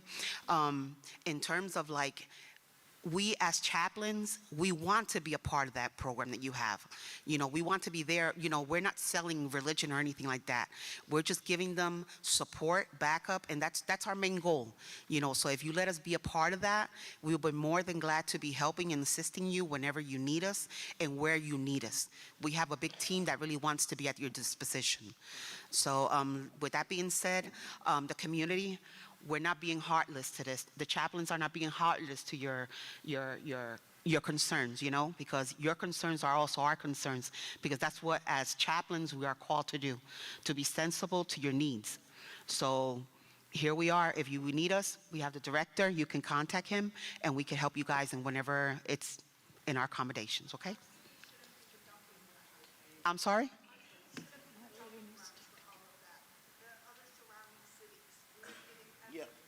Yeah, exactly. No, I understand, but yeah, as chaplains, we don't have control over that.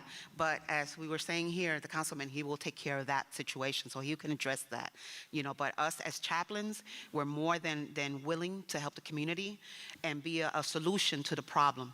And we will go into the shelter, and we will talk with the administrator, and we will. My bishop, I know he can have a conversation with her, and we could try to make something work for you guys. And I'm so sorry that the community is having this situation, you know, because you guys shouldn't be going through this. So we'll try to commit with you guys, okay? Okay. At this time, would Michelle Edwards, then Chris Moore, and then Jackie Lewis please come to the microphone?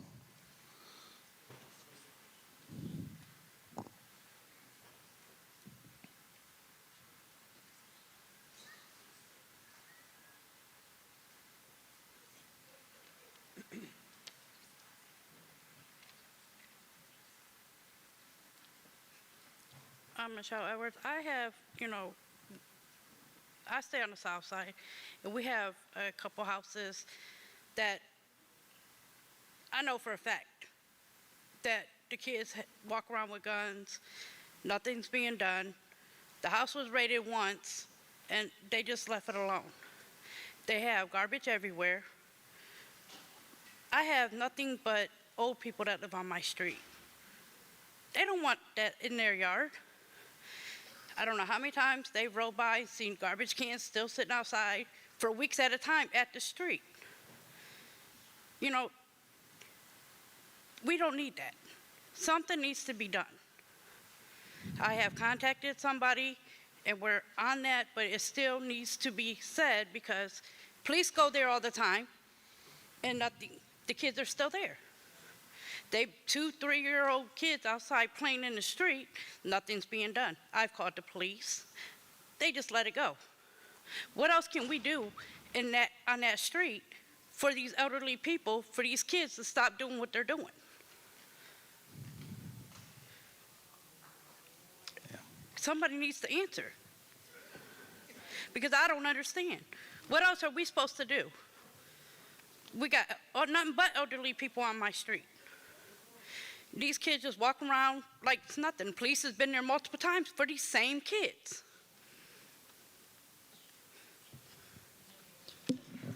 I'll answer that real quick, and I think we can take this offline, but Victor, you said you were in South Lorain? Yes. Okay, yeah, Victor, if you want to help with this? Or I'm sitting here, and as a parent and as a citizen from Lorain, I live very close. I am struggling here because I see a lot of parents very concerned, and a lot of things that I am in the same place where you guys are. But I seen a lot of what I'm seeing here is a power that is not used the right way. If you put together the 5 or the 6 people that have asked questions right now, together in a room, and start advocating together to the right place, you're asking to a panel that had nothing to do with some of the issues that we have in our community, that we're asking for clarification here. You are not. The whole problem of this Catholic charity of the homeless, it is not a police issue. It is a Catholic charity. The one that is running the homeless place should be responsible to do something better for it to start with, and then we go to other places. So I think there's a power here that which, like the lady that I'm looking right now, that she should not be alone asking the police to do this. There should be a group of residents saying like, this is enough, let's stop this. But it's like each one of you individually going to different places is not going to make the impact that you need to do. We have a problem in Lorain City, and this is a problem that I've been seeing for a long time of civic engagement. I am almost glad today to see this crowd here, but we have a civic engagement issue in Lorain, and it's not to point fingers of how we have this problem or how we got here. But there's a lack of parent involvement. There's a lot of people getting involved in stuff. There's a lot. Look. I run the census for Lorain County, and we did the best census in the history of Lorain County. Guess what was the community that less responded to the census? Lorain. When you look at voting, we put there's people running in our county that we are letting other people select and sit down for us, because we're not getting out and voting and saying like, you're not responding to my cause, I'm not going to vote for you, I'm going to put somebody else. So there's a lack of civic engagement that we're not taking action to it. But when I see all of you so concerned, I think there's an opportunity here to get together and put a plan on what are our concerns and where are we going to go to advocate for those concerns, and who are we going to ask to be responsible for that. So something that I hear when the other lady that just talked about the shelter, listen, Dimacchia has offered to help you. I'm going to offer to help you. I'm going to offer for you, for those parents that are here, you give me your telephone number or your name, let's get together at our center, let's put a plan for your issues that you have and how we're going to go about asking for response for those issues. All so right. Please give me your telephone number.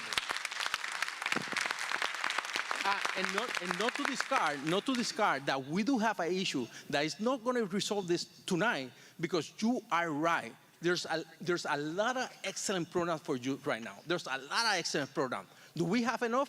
No. Do we are invested in our youth? No.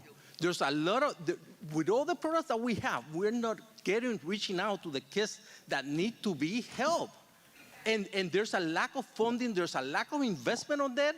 And if not, if all those programs that we have right now that are working so well was working, we will not be here.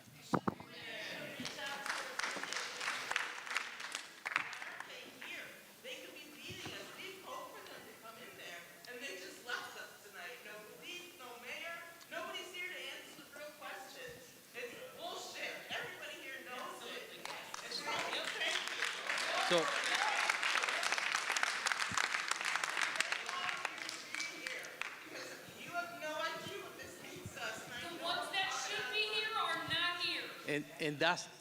and what you're saying, lady, is what I'm saying, that this is the power. This is a start. I see the newspaper already taking notes here. We need to organize ourselves, and thank you for coming, but we need to start organizing ourselves and bringing more parents and taking back our community. We have to take, we cannot ask the people in this panel to come to our community and change our community. We are the ones that live in this community. We need to advocate and be sure that we change our community. Then they can help us support and keeping that structure and that rules and that in regards to the law, how it needs to be, but we need to change our own community. Okay, next question. Okay. I'm sorry to tell you, hi, Ms. Glass. I'm not Jasky or Jacqueline Lewis, but I'm asking her question. So her question was, how can we get the guns off the street? And we think we need to have a buyback right now at this time, whether you're given a gift card or something, dinner, get these guns off the street. That's her question. But since I'm up here for her, I'm going to ask mine too. So y'all can answer that in a second. The second question, which is mine, love the school, AK proud, 85. But what I really want to see is a rec center. I heard someone say something about they went to the Elyria Rec Center. We don't have a rec center in Lorain, so we can't get our kids off the street. My kids is grown, but I got grandkids. We have no rec centers in Lorain. I have asked. I work with Miss Jacqueline Lewis with the Stop the Violence in Lorain. I barely see some of these people out here. I see some of the officials. We ask for help every year for this tournament. This is the 9th year that we sponsor this tournament out of our own hearts. We volunteer our own time. We come out and we give back to the community. We raise money on our own. We get out and we do what we got to do to get the kids off the street for 3 days. This year we're getting some headache from the city because they done raised the price. $300 for the park this year, $1,000 for the deposit, $1 million insurance policy, and we have to have security. We okay with the security because we don't want no violence, because that's what we're doing, stop the violence. But where are we getting any help from? Yeah, we do get sponsorship from some of the city officials, but it ain't many. So I know there's a lot of districts out here, and I'm glad that there's a few people here that are representing their districts, but we don't get a lot of help from the city. And as I'm listening to all the questions. The homeless shelter, they got a lot of disturbance, but it does revolve back to them getting security. So if they need to hire some more people, that's the answer to that question right there. They need some security, and they need to be outside and inside patrolling the grounds in that neighborhood to prevent that going on. Is it going to happen overnight? No. But where they say 2 or 3 brains or people are together, joined together in the community, we're the community. So if we don't speak up, we ain't getting nothing anyways. Okay, thank you. The next 3 questionnaires would be from Aracelis Bell, Antonio Nieves, and Mary Fields.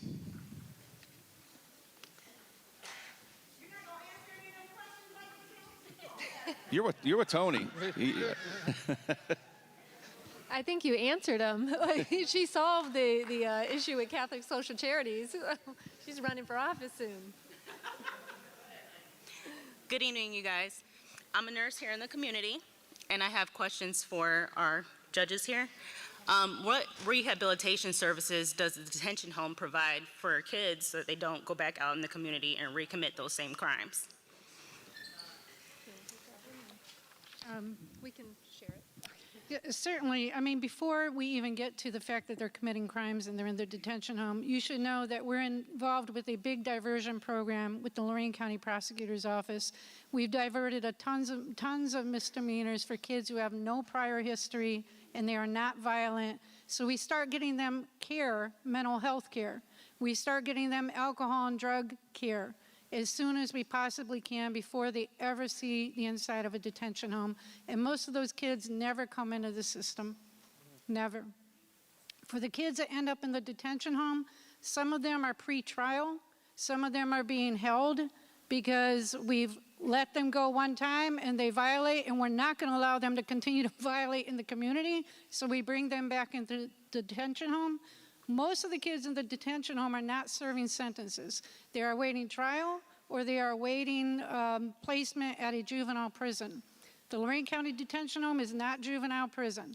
It is the local detention facility for when the cops call us and say, we got a kid with a gun, can we bring him in? And we said, absolutely. Hell yes, bring him into the detention home. But if they're adjudicated, they're found delinquent of a felony, a high-level felony, we send them to the juvenile prison, which is the Ohio Department of Youth Services. At DYS, they have all kinds of resources that they offer kids, educational resources, mental health resources, alcohol and drug education, victim empathy things, etc. At our local detention home, we offer certain services We try to, we do assessments on kids, and we try to get them connected with services. And again, even before any of that happens, we have something called the Assessment and Resource Center, because we got tired of parents being, you know, at a loss as to what to do with their kids until they finally commit an offense. So we say to parents, bring your kids to the Assessment and Resource Center before they pick up charges. Bring your kids if they're not going to school and they're getting smart with you. Bring your kids if you think they have a drug issue. Bring them. We will connect them with services before they ever pull a delinquency case. We started that years ago, and people still don't know about it. We have walk-ins for that. You can call and set up an appointment, etc. So we are trying to give kids services long before they ever catch a case. But once they are in that detention home, there's a certain amount of things that we can do, and there are things that we cannot do. But we offer as many services as we possibly can, as many as the parents will agree to partake in. Because it's not just a child thing, it's not just a juvenile thing, it's the parental component also. So I'm not sure if that answered your question, but definitely our first job is to rehabilitate juvenile offenders. That's what we have to do. We're different from the adult court, so we have to rehabilitate while we keep the community safe. And I was going to say something earlier for the woman who said, well, these kids are running around guns, what do we do? If the cops call us, we lock them up. 16 firearms cases in the city of Lorain last year, we locked up 15 as soon as we got the call. The 16th, the one that we didn't lock up, is because nobody called us. Somebody else made the decision about what to do with that kid. You give them to the juvenile judges, I promise you. We've got plans for them. I just want to add a stat. I'm a numbers person, and this goes back to what I said about if there's this thought out there that juveniles are getting slapped on the wrist, and we know that's not happening. Here's an example. In 2022, in the city of Lorain, juveniles were charged. There were 31 juveniles charged with firearm offenses, okay? 31.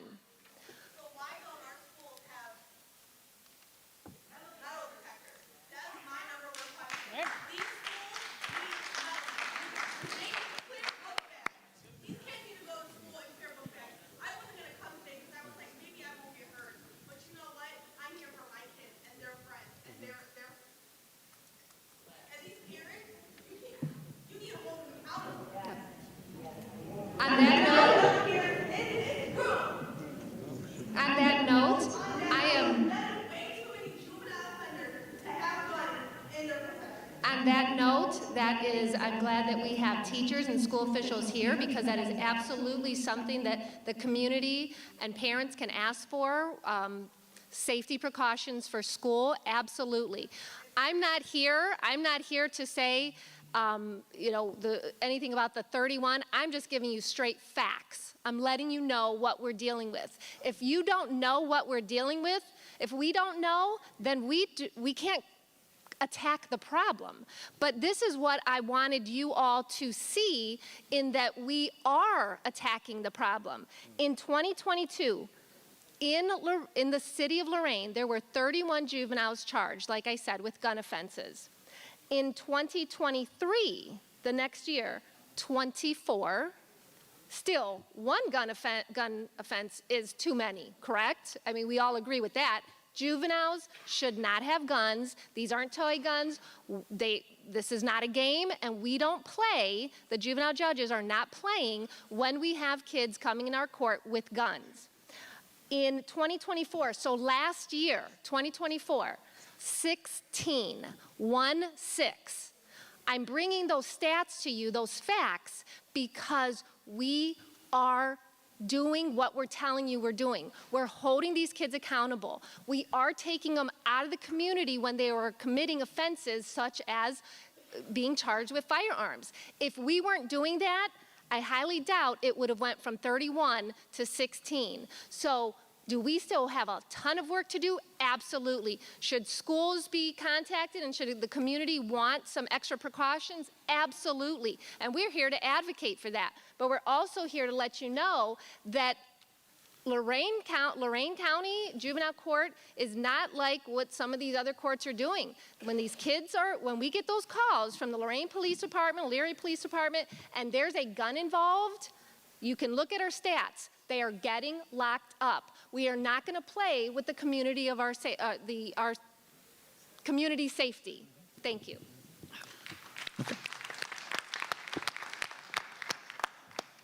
Ruben would like to say one thing real quick. Yeah, can we touch base offline after you and I sit down and talk? What you're talking about? You want me to? Yeah. Absolutely. And again, want to answer it appropriately where I can explain. When we ask something like clear book bags, I've been asked that many, many, many, many times. But can I tell you? Yeah, go ahead.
Thank you. And I'm sorry, it's a very difficult conversation, community, and it's very hard to find a place where everyone can feel truly safe. The reason being is to start that conversation, clear book bags does not solve it for the fact of kids will put it somewhere else. So that's a complication, and it also makes kids feel even more anxious. And what we've done is we've tried to do the research to ensure that we're being a holistic approach. We're looking at their social emotional learning, their culture of feeling. And I get it, when you have guns and you have these things, it creates problems and it creates that fear as well. So it's kind of a lose-lose. So we have to try to be as proactive as we can, see something, say something, communicate, build relationships, which is the absolute proven thing to work, where they will speak up, they will talk to people they trust. They have safety officers, they have teachers, they have counselors, they have school resource officers that they know, that they trust, that they speak to. And this is how we have caught the things that we have caught. Metal detectors do not work. And that is the problem. I have seen it. Yeah. I hear you. I hear you.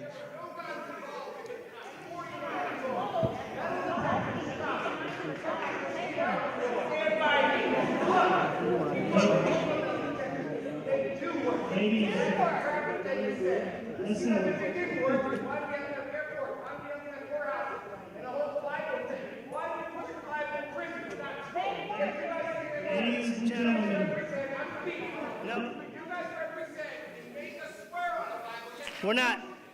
we're not, this has been a productive meeting. Just, we can get your questions answered, but to be respectful to everybody that has questions.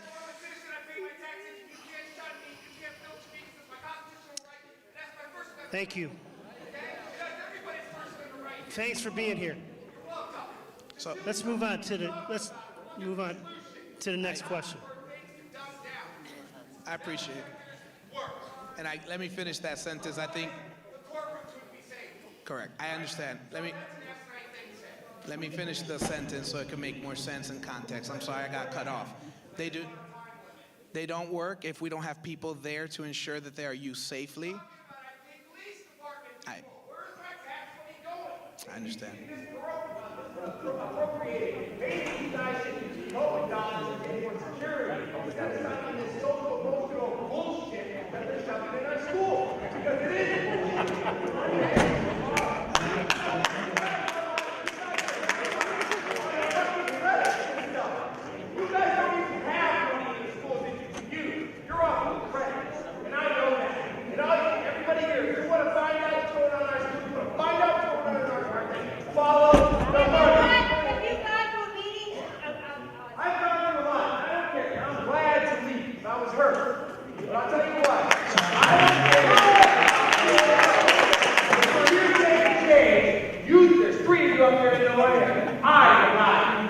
fucking change. And you want a board meeting? Yes! I ran for school board for a living. I'm sorry for saying that children, but I'm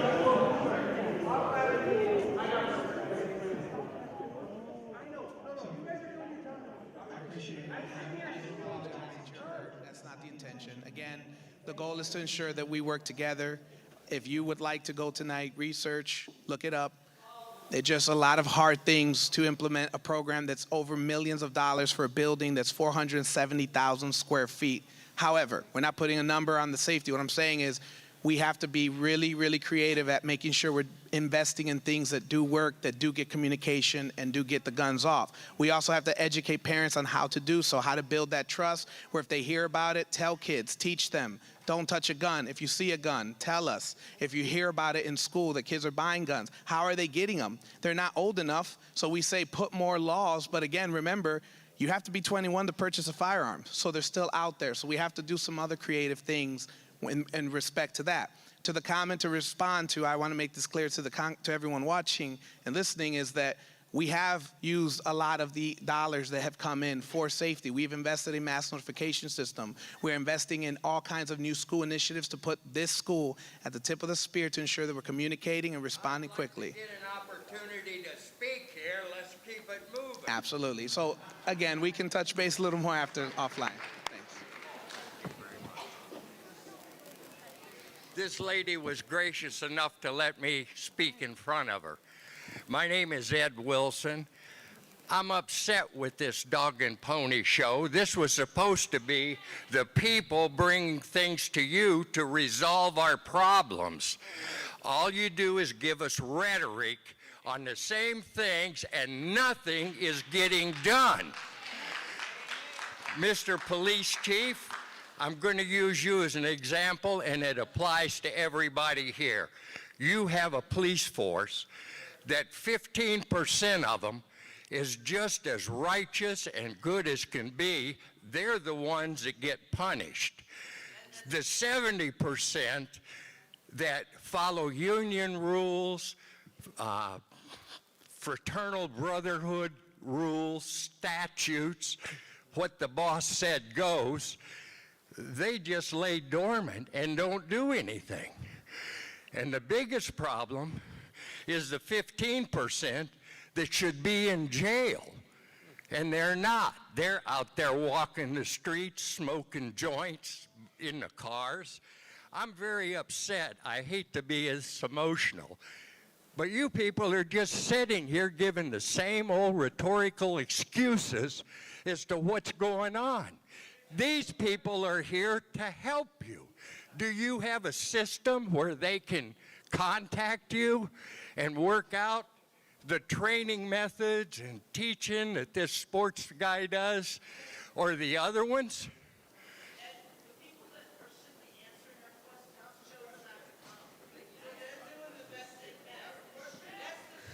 It's the system, Jane. It's not these people. These people think they're doing their job, and they're not. I don't have anything against them. It's the system that's wrong, and you're following it. And you are the only ones that can stand up and correct it. It has to be done from within.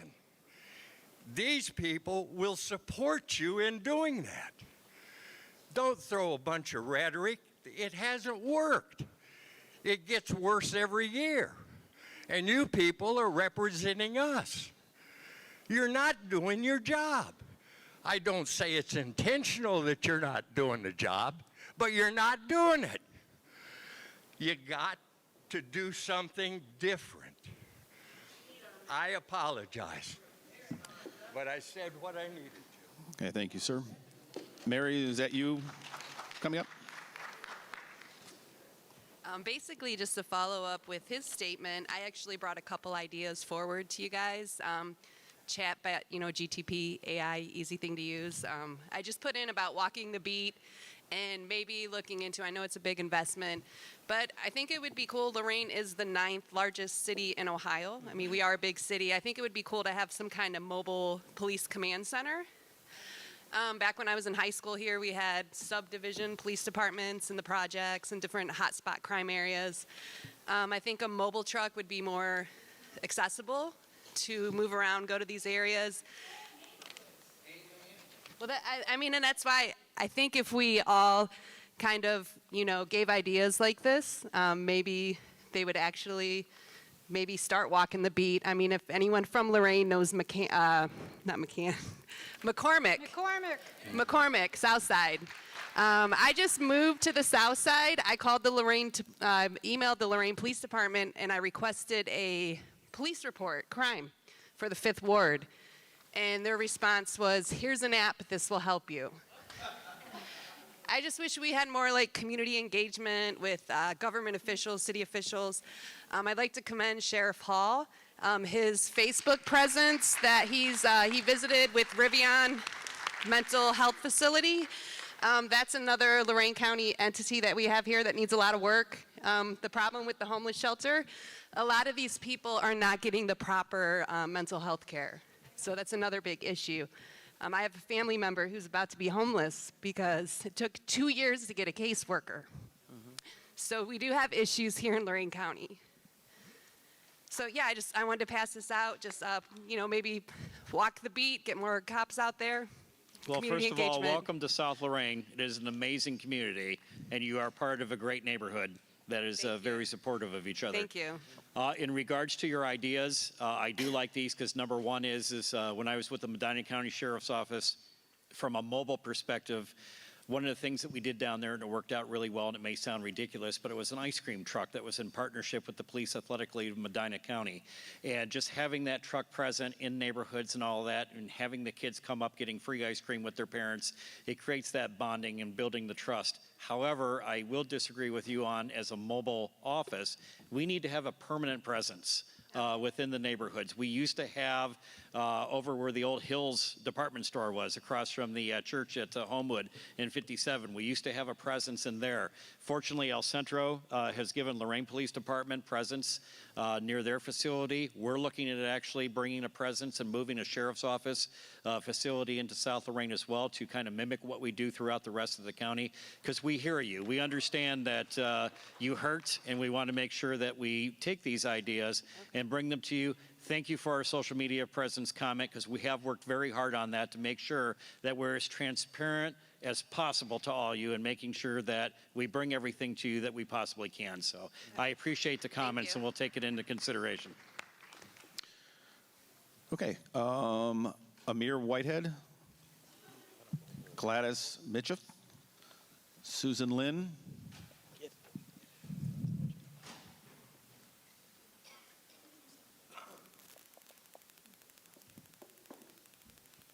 I was just wondering if any of you could address some ideas as to why the crime is increasing in Lorain, and also I'm hearing that there are gangs infiltrating from other areas, and why they feel free to, move into Lorain as opposed to the surrounding cities. I'll briefly address it. I can't necessarily address it because I'm not part of law enforcement, but I think there is a misconception, and I just looked at data recently. It's not necessarily that the crime is increasing. What's increasing is the violent crime, right? So when you look at the incidences and things that are occurring, it's occurring more often. But when you look at the historical data from the last 5 years, we haven't increased in a lot of those areas and categories, and I could share that with you.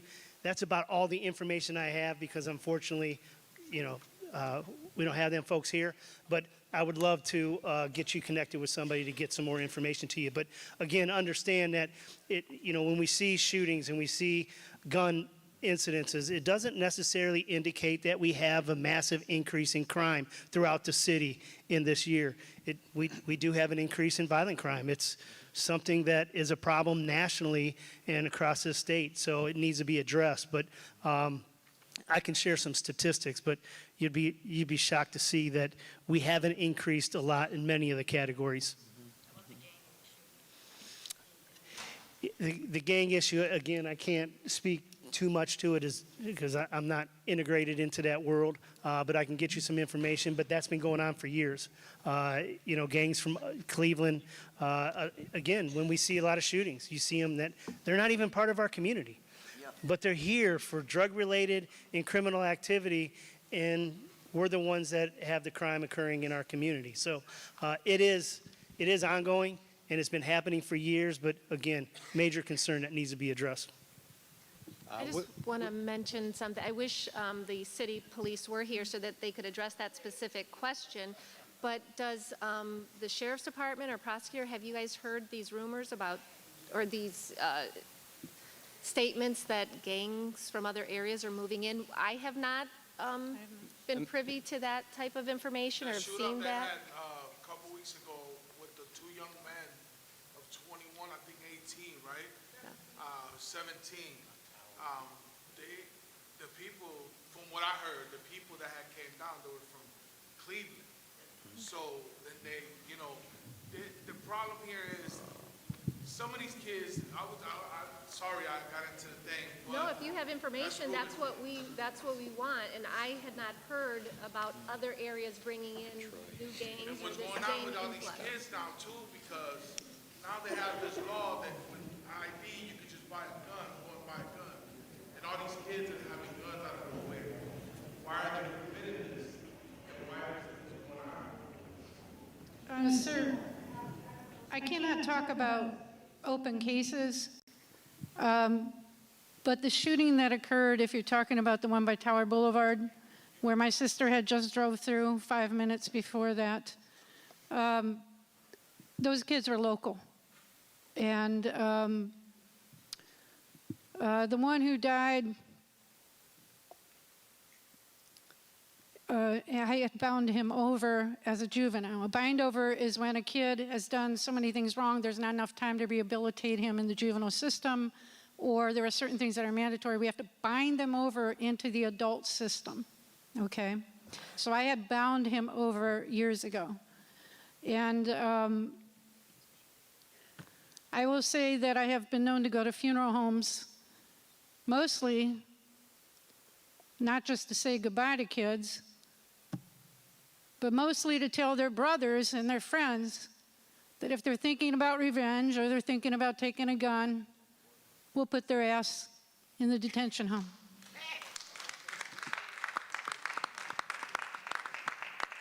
So I'm not sure, I haven't heard anything about gangs coming in. Certainly there's a big gang problem. Teenagers are part of that, juveniles are part of that. We do the best that we can. There's a way to do gang specs, I think, but that's very hard for a prosecutor to prove. But the system, when presented, we will do the appropriate things. We will lock them up. I think it's funny that there have been so many questions about quality of life issues here today. And it amazes me as a judge who's been on the bench for 12 years, 12 and a half, that somehow we don't have money for mental health care. We don't have money for housing. We don't have money for effective drug treatment. We don't have money for education or to get kids who have disabilities the proper education. We don't have money for that. But when they do something wrong 15 years later, you always got money to lock them up. I always have money to lock them up. And so the juvenile court is trying to do what it can to try to divert those kids, to try to make them accountable, and to make those parents accountable. It's 5 or 6 families sometimes that are causing severe issues in the county, in the city. Well, I won't say anything about that. There probably are some family businesses here, and it's not, selling pizza. But I'm just saying that, if the Lorain PD were here, they could probably speak better to that. I can only go on what is proven to me by the prosecutor's office, and they can only go on how well the police do their job in investigating it. And I think most of the time people do their jobs, contrary to what poor Mr. Wilson was saying, is that, we are doing our job. And I think where we fail routinely is in educating and in asking for help. So we're here to tell you that we're here, we're trying to do our job, but we are always open to suggestions, always. Okay, thank you. Next question, please. Go ahead. Hi, my name is Susie Lynn. I just have a quick question for everyone as a group. Is a part of the plan to address violence in the community to create safe third places for children and young adults? Repeat that question. My apologies. I didn't hear that. Is a part of the plan to address violence in the community to create safe third places for children and young adults?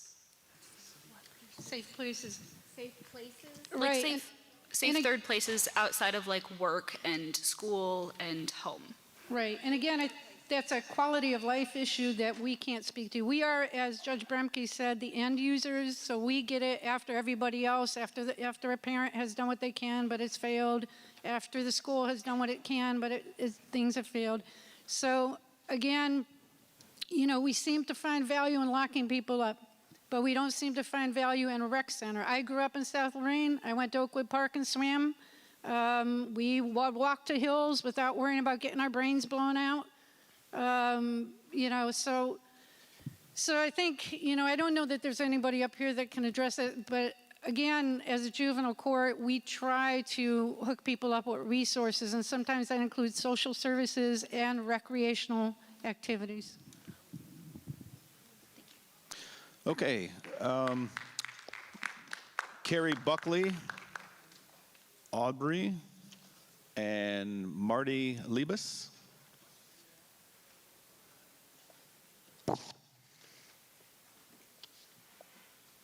Carrie's not here tonight. She's not here tonight, so she asked me to submit her question. But if I can recall, it was about the lighting. You guys can't answer that because the people that need to answer it aren't here. But the concern was they changed the lighting in our city, so most of our street lights have a dim yellow, and you can't see shit. Sorry, you can't see anything. So she wanted to know if we could put back regular white lights. But again, you know, the people that can answer that aren't here. So sorry, Carrie. I know she's watching. Okay. Any of the others? I think Lorain County, like cities, for our youth, there needs to be an implemented curfew. Like, there's too many kids out in the streets, 1, 2, 3, 5 in the morning, breaking into cars, breaking into whatever. There needs to be a curfew. 18 years and under, they need to be in the house by 10:30 at night. When the street lights came on, we were in the house.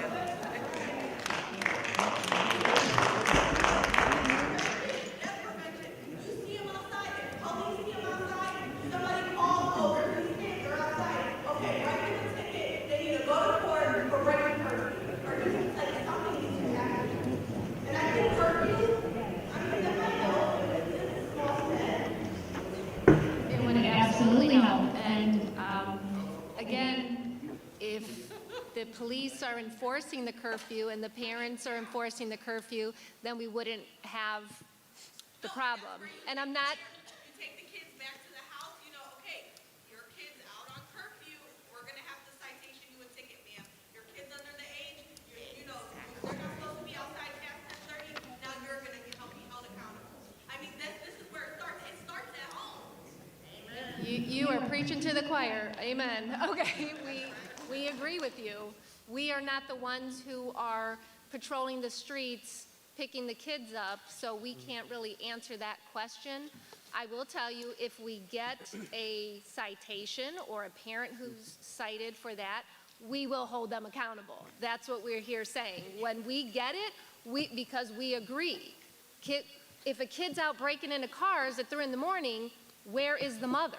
Where is the father? What is going on here? And they should be held accountable. So when it gets to, that is a great question, but we get the end result. So we get. Who decides curfew?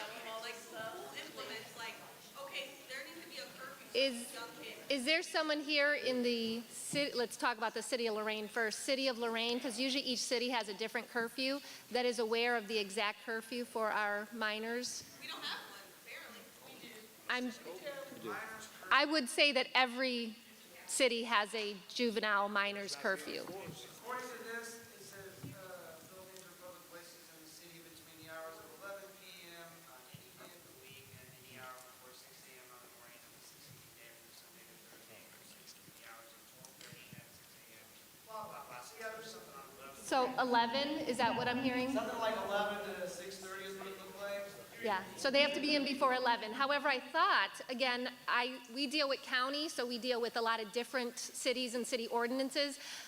My experience has been that the younger you are, the earlier the curfew. So I thought it was something that in most ordinances, 16 and above might be a little later, or weekends might be a little later, but there absolutely should be a city ordinance for curfew for minors, and that is something that, and I'm not trying to throw anyone under the bus, but each city, those police departments should be enforcing those curfews. So see something, say something. If the kids are out past a certain, get educated, know what your city ordinance says, and when those juveniles are out past that time, you make the call.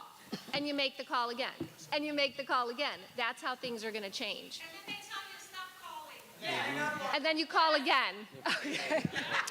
Okay, thank you. In the on-deck circle, could we have Tabitha Watson, Lieza Castro, Aaron Knapp? And then are you up next? Go ahead. Hello, I want to say I appreciate all of you guys being here and taking time out of your day. I did personally invite Mayor Jack Bradley here. He told me that he wasn't invited and he felt that this was a political event. So, also with now our recent problems of our police chief, I do not see them here. So, a couple things. We have a lot of seasoned, some newbies, educated people sitting here. Why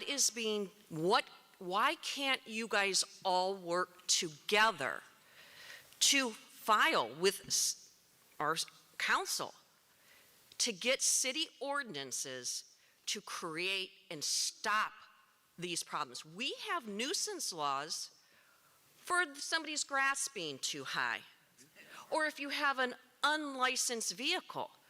But to get drug houses out, you said it takes time. 4 or 5 years? How much time? So I would like for these educated people, and I wish there were the judges. Again, I appreciate the juvenile. I understand the momentum here. You guys want to stop it with the teenagers so it doesn't go over to the adults. But there's no adult judges here. Yeah. Okay, thank you. I'm sorry. She's not really an adult. Why can't you guys, so I have two questions.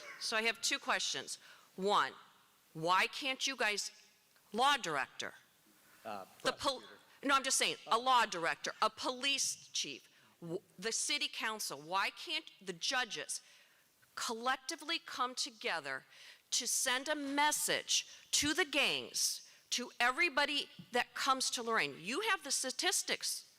Why does Lorain have so many problems here in Lorain compared to Avon, to Westlake? You guys have to send a message with these ordinances, with the laws, so they don't come here. And then other cities would then implement those. We can't even get our mayor to show up. So we're asking you because we appreciate you coming here. So that's my first question. Can anybody, before I go to the second question? Well, you're asking about the different cities on why there's more crime and less is taken care of? Is that the... I'm saying, a lot of the statistics here. Avon, Westlake, Bay Village, Rocky River, Lorain has a lot. Yeah. Why? Well, part of it is, from a prosecutor standpoint, we get very little cooperation if there's a shooting. For some reason, it is a bigger crime in the city to actually snitch on somebody than it is to shoot somebody. And so that's a culture problem, and that's got to be changed through a culture. I don't think the judges can write ordinances. I mean, they can try to hold people accountable, but that is going to be a legislative problem to deal with. I'm more than happy to meet with anybody to try to draft whatever if they want help. Like I said, we have it for grass and vehicles. So if you implement stricter ordinances, then they know that they're going to be able to throw the book at them, and they're going to say, let's take it somewhere else. Not that I want this problem going to another city, but it starts with that because it's a building. So we're asking you, we're all here. We want to help. You say you want to help us, right? And as for gangs, the sheriff is the easiest place that we are finding the information. When they check people into the jail, they automatically, they count the tattoos, they look at the tattoos, to make sure that they're not putting people that are going to attack each other in the same pods. So we get a general idea of what's going on. And yes, we do have people from Cleveland coming here, Detroit. Most of it's a drug trade issue where they're coming from gangs and they're importing it here. I know the Highway Patrol is trying to stop more of it. I've had better luck with the judges on the bench currently with sentences. You know, that is a large problem. But from our standpoint, the biggest problem is everybody's afraid to testify. And to take back a city, you're going to have to band together and say that, no, this isn't acceptable. We're going to fight it. Because I can bring all the charges in the world, but if I go to court and I have nobody to say anything, I'm going to get what's called Rule 29, and they're going to walk out the door, which just sends a worse message, is threaten people so they don't testify. And I understand that. I do. I truly do understand what you're saying. But there has to be a foundation here to prevent them from coming here and doing what they're doing. So that, you somewhat answered my question. And I just wanted to say you started that foundation tonight because I think it was somebody in the front row over here asked, when is our next town hall meeting? Yeah. And when you look at Lorain and when you're talking about Avon and Avon Lake, from my own experience that I'll tell you, if this was an Avon and Avon Lake right now, this auditorium would be filled. Yeah. And the issue comes down to is that you have to take a close look at all of yourselves tonight and make sure that you reach out, go through your council people, those of us that are out here too. Just like the prosecutor said, I'm willing to take everybody's number in here as well too, but you have to be ambassadors of this, that the next time that we do this, because I'm going to assume we're going to do this, let's have twice the amount of people in here and let's keep building this. I agree. So we can't have this event in this auditorium anymore, and we have to do it at the Lorain Palace Theater because we've filled this. It all starts by the one person in the row that made the comment, when is our next town hall meeting? And that's where it starts. And my other question is, and we know each other for years. Our kids went to school together. Can you guys give us any advice in regards to get the mayor to do his job? Please, give us some advice, because he's not here. Get this down, Carissa. What can we do to get our mayor, our elected official, that our tax dollars are paying? Get him out of office. Why isn't he here? He should be here. And he's not. So what can we do? Any ideas? Along with the police chief. Again, it starts here, and also your city council meeting, although we've seen some of the friction that's happened within the chambers too, and not trying to say anything disruptive there, Mr. Dimacchia. But your voice has been heard today. We've had some angry people. One of them was escorted out of here. But I got to tell you, I love the passion from what I'm seeing tonight. And you have to tell your elected officials, is that what you expect? I was called a couple days ago. Mr. Dimacchia reached out to me, and he asked if I would be here tonight, and I said, absolutely. Prosecutor Sillo called me, and he said, hey, are you going? I said, absolutely. Judge Brempke, although we wouldn't carpool, she called and said, are you going? I said, absolutely. So therefore, just make sure that your elected officials, and we are, to all of, most of us up here are all elected officials, that we're accountable to all of you, because I've heard the word accountability probably 50 times tonight. You hold us accountable through the ballot box and make sure that we're up here answering your questions. Thank you. Could we also have Bailey Griffin and Jerome Watkins, if they're still here, get ready to come on up after our next. Go ahead.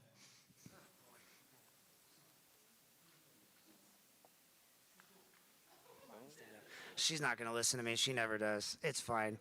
All you guys here, you know me. I'm annoying.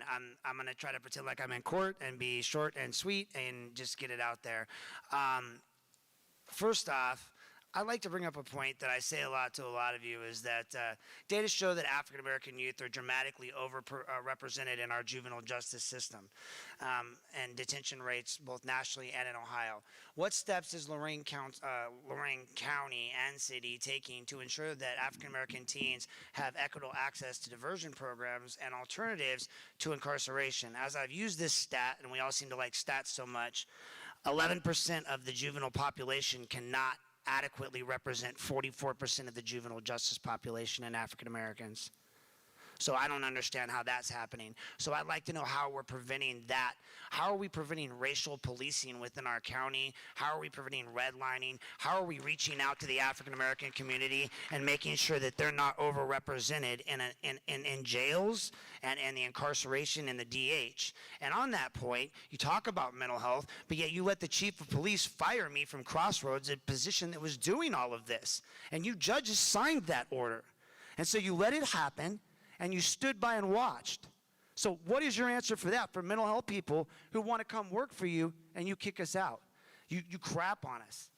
Now that second question for that, you can answer that in a minute. The second question was submitted by previous SRO, Baez. He wants to know why 2 school resource officers stationed full-time at Lorain High School, when the original district safety plan presented by Ruben at the start of the year explicitly stated that officers Neiman and Kuznar would rotate through the middle school as well. Yet Southview Middle is geographically the furthest from police or district headquarters, and yet it receives no regular SRO support. What happened to the rotation schedule? Who made the decision to abandon it? And what data or justification supports the change, especially considering growing concerns about school-to-prison pipeline and the lack of positive engagement and students at the middle school level?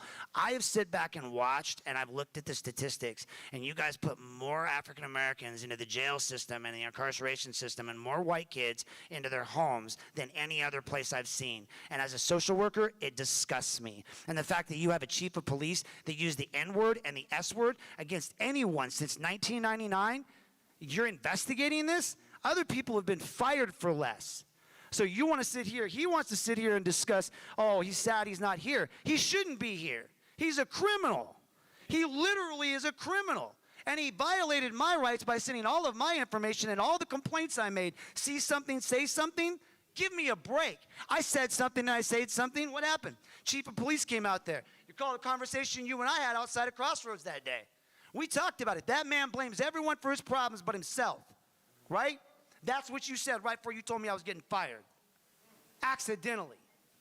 So let's talk about that, what you do to social workers and how you treat people. And you don't even answer your emails. Like, none of the city councils answer the emails. The only person in this place that answers an email is that man right there, Jack Hall. And you're driving an $80,000 car, and you want to talk about we can't afford metal detectors? Give me a break, dude. You guys are spending money on toys and not on our people. I have plenty of emails from people within the school district saying you're spending money on senior lounges and money on computers that are just sitting in corners. Where are you spending all our money? And on top of it, last but not least, why can't you take the Hildreth kid information offline? I've asked all of you this. I've recorded your superintendent of schools saying it. You put a juvenile who was not subject to arrest photographs online. And all of you stand by and you say it's not a case, but it is. And then you said that that kid had guns. Why? Because he had a waistband that looked like it was sagging? Give me a break. He was sagging because he didn't have a belt on it. His pants were falling down around his legs. You guys all know where the guns are found. They're found in the bags. They're found in the coats. And I know it because I read it and I saw it. So I'm sick and tired of these platitudes that you give all of us while you sit here and say you're going to answer us. Where's my answer? Where's my answer? Where's my apology? Where's my job? That's what I want to know. Okay. Well, it is almost 8 o'clock. I'll take a stab at this. I'm not a banker, so I can't describe to you why redlining is still occurring. I'm not a police officer, so I can't talk about disproportionate minority contact on first contact. I am the end user, basically, of a judicial system. But I can tell you that our county has been designated a judicial detention alternative initiative county, JDAI. We were one of the first counties in this state. What that means is that we take racial profiling seriously. We take opportunities seriously about what we offer all kids, regardless of who they are and where they are from. We have cut the number of kids who are in our detention home from when I was a magistrate back in 2008, 2009. There'd be like 100 kids in there. No kidding. We had 2 detention homes open.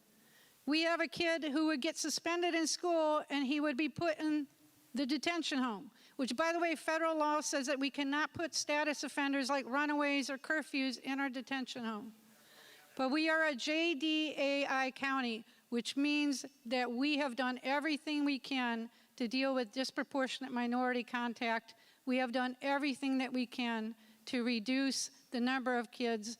I believe last count this morning, we had 21 boys and 7 girls in the detention home, from a high of about 100. So we only put the worst of the worst, the gun offenses and the high-level felonies. I've got kids in there for murder. I have other kids in there. We do not want to mingle. We don't want to mingle anybody who is in there for a lesser offense. We have found that that is counterproductive. Mr. Knapp, I let you talk, and I'm going to ask that you let me talk. So I cannot speak to those things, except to say that for a juvenile court, we have done everything we can to give kids opportunities to not have a record, to give them an opportunity to rehabilitate, and then when they thumb their nose at that, we do have to occasionally lock them up and or send them to juvenile prison. I think that's what this community would like. Everybody wants a safe community to live in, and we are going to do that, and we're going to continue to do that. But I can't speak to your other concerns because, like I said, I'm not a banker or a police officer.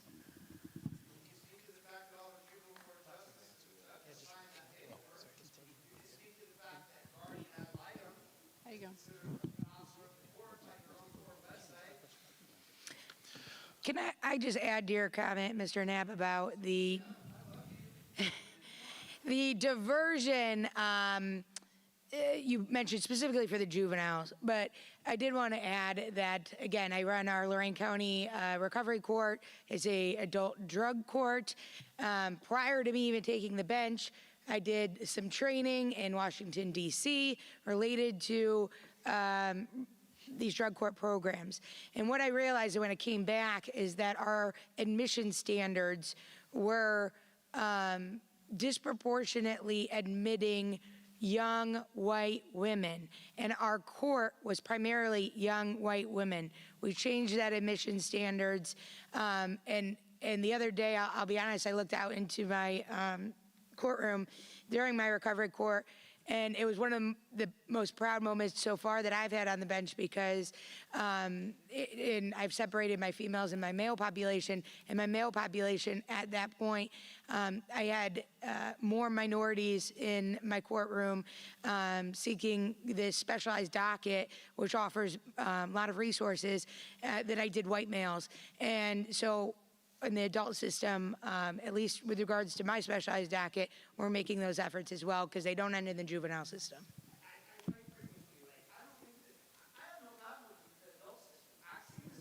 Moderator.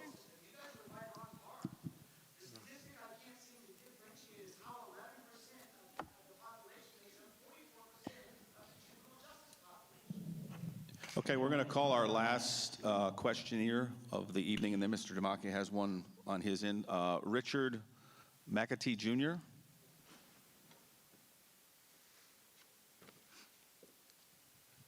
Hello, everyone.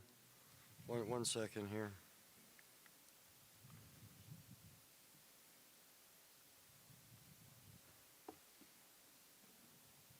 Okay, I wrote my question down here, so. How are you guys informing the public and the parents of the youth about the assessments and preventative programs so the parents are made aware of preventing the kids from acting out before they get in trouble? we held an opening, we called all the press, we invited them, I believe the Chronicle covered it, the Journal may have covered it. We have pamphlets, we have part of the assessment center's job, the people that work there, is to make the center known, to go out to fairs, the county fair, to go out to LCCC when they're having various events there. We probably have not covered as much ground as we would like to have covered, and we've addressed that. We have a plan to address that, to make this place better known so that you can come to us and we can try to get you help. And I think Judge Glass may want to speak to that a little bit more, because she has really been the impetus behind trying to get that very question answered. Why is it that people don't know? Can you guys tell them where it's at? Yes. Yes, it's I on. have to do that all the time as a social worker. Nobody even knows where that facility's out there by the DH. I've sent so many people out there. No, and I appreciate that, Mr. Knapp, and I do appreciate that you are an advocate for juveniles, and you know, you speak your mind, and no one can say anything negative about that. Everyone has a voice here, and however, I cannot, I'll tell you, I can't brag enough about, and I'm going to say the name, Lorain County Assessment and Resource Center. I'm going to say it again. Lorain County, because I forgot, Juvenile Court, Lorain County Juvenile Court Assessment and Resource Center. It has been running since 2019, and every year except the COVID year, because that did, there was a setback, we are, and I point over here because we had a big group of our probation officers here earlier, but our staff, our people, regularly, consistently go out, and because I remember the accountability thing, I'm always asking for a list. Where did you go this month? Give me where did you go to publicize this? We have to get the word out. If we have the best kept secret in Lorain County, it does us no good, right? This is a phenomenal program. The assessment center, again, and this is for the people in the back, everyone spread the word. This is not just for kids who are court involved. This is really specialized for kids who are not court involved. So, you know, the parents are pulling out their hair because at age 9, 10, 11, very young kids are coming home smelling like weed, breaking curfew like the woman over to the right had said earlier, mental health issues, assaultive type of behaviors in the home, out of the home. And they're young, or, you know, 13, 14, and the parent, it's not court involved yet, come to the assessment center. We have assessment specialists who will sit down with the family, mediate with the family, get counselors involved, give recommendations, a case plan to anger management. This is, and I'm going to say it, for whatever reason, the best kept secret in Lorain County, and it shouldn't be a secret. So I'm asking you all, you know, if we don't, whatever we get out of this forum, please spread the word. Pick up the pamphlet. We brought some of these flyers. Our staff have gone out to just about every school. I've personally done trainings for the Lorain school resource officers and Lorain PD. But we have to keep doing it. We have to keep doing it because there's turnover. People leave, people forget, whatever the case may be. I talked to Mr. Dimacchia, met with him, and kind of gave him a little tour of our facilities, the assessment center, Turning Point. We sat in front of the detention home so you could see where the detention home was, our Crossroads program. So I told him all about this program. He had never heard about it. And I said, what? That's so disappointing because we have really been trying to push this program because it is phenomenal. This is when people say, oh, you need to be proactive. Oh, we need to start when they're young.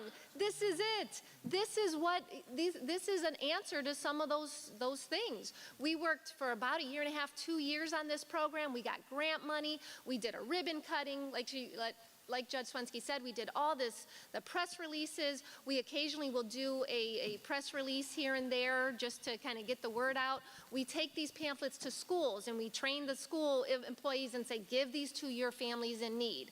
We go to other entities, mental health entities that work with youth. We give these to them and say, you are our referents. Please refer people. So family members, people who have kids, cousins, aunts, uncles who are in situations, please spread the word, grab a flyer. Thank you. 1070 Mr. Dimacchia?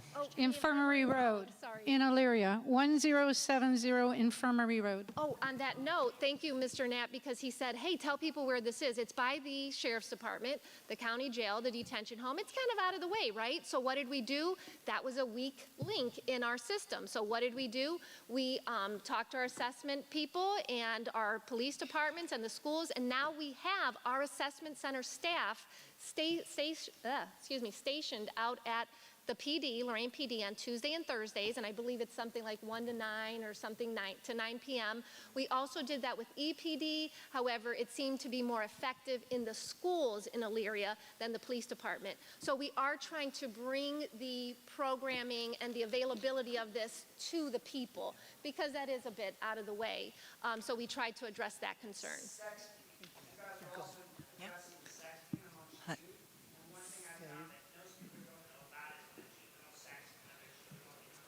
Sexting.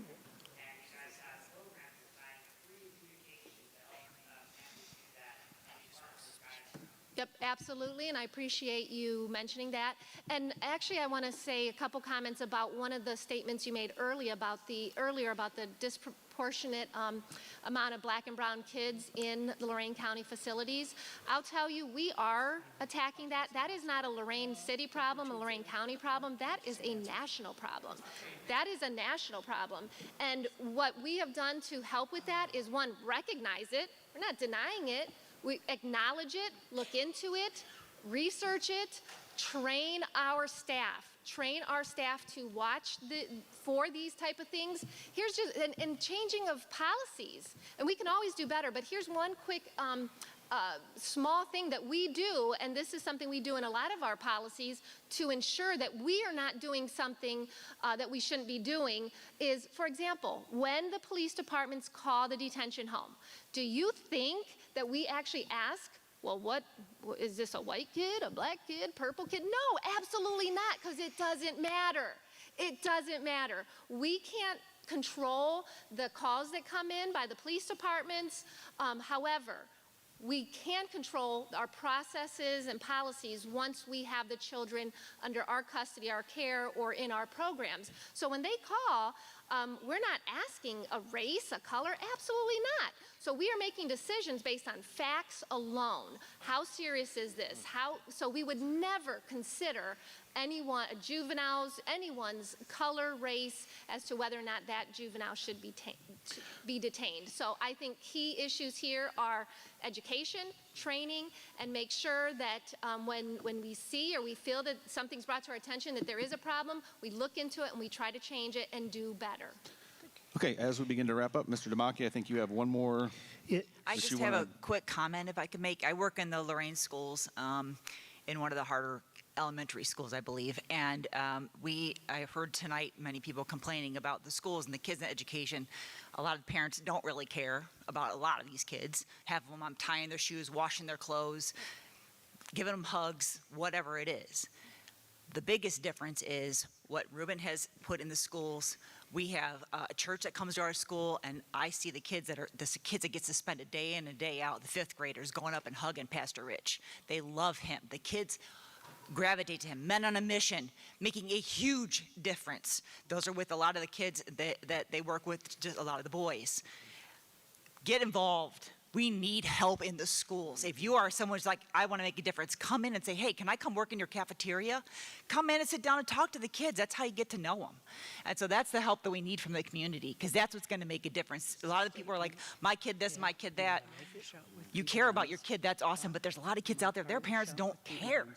They don't care about their kids. They come in on Monday and they're eating, I'm giving them 5 and 6 breakfasts if the other kids aren't eating them. Oh, you're not going to eat that? Give it to me. I'm going to give it to him, because they didn't eat over the weekend. That's what we need. And I didn't know that you headed up that program, but it is phenomenal. I'm seeing it make a huge difference with so many students. So I applaud you for that. And more people get involved, because that's what's needed. We don't have enough hands. Amen. Thank you. Somebody over to talk. Yeah. Real quick, I have one young lady that wants to introduce herself. There are a couple hot topics this evening, and I'm, number one, glad she's here. because it is a massive concern for me, as I expressed to you, as well as some other residents in Lorain. So I'm happy you're here, and I give you the opportunity to introduce yourself. Thank you. My name is Raven Lugo. I'm the director of Catholic Charities St. Elizabeth Center here in Lorain. So I have been here for a year. This is actually my year anniversary that I've been in charge of the location. We're aware of the community problems. We're aware of a lot of the concerns, but we're here to work with the community, with you all, to come up with solutions, because we can't do this alone.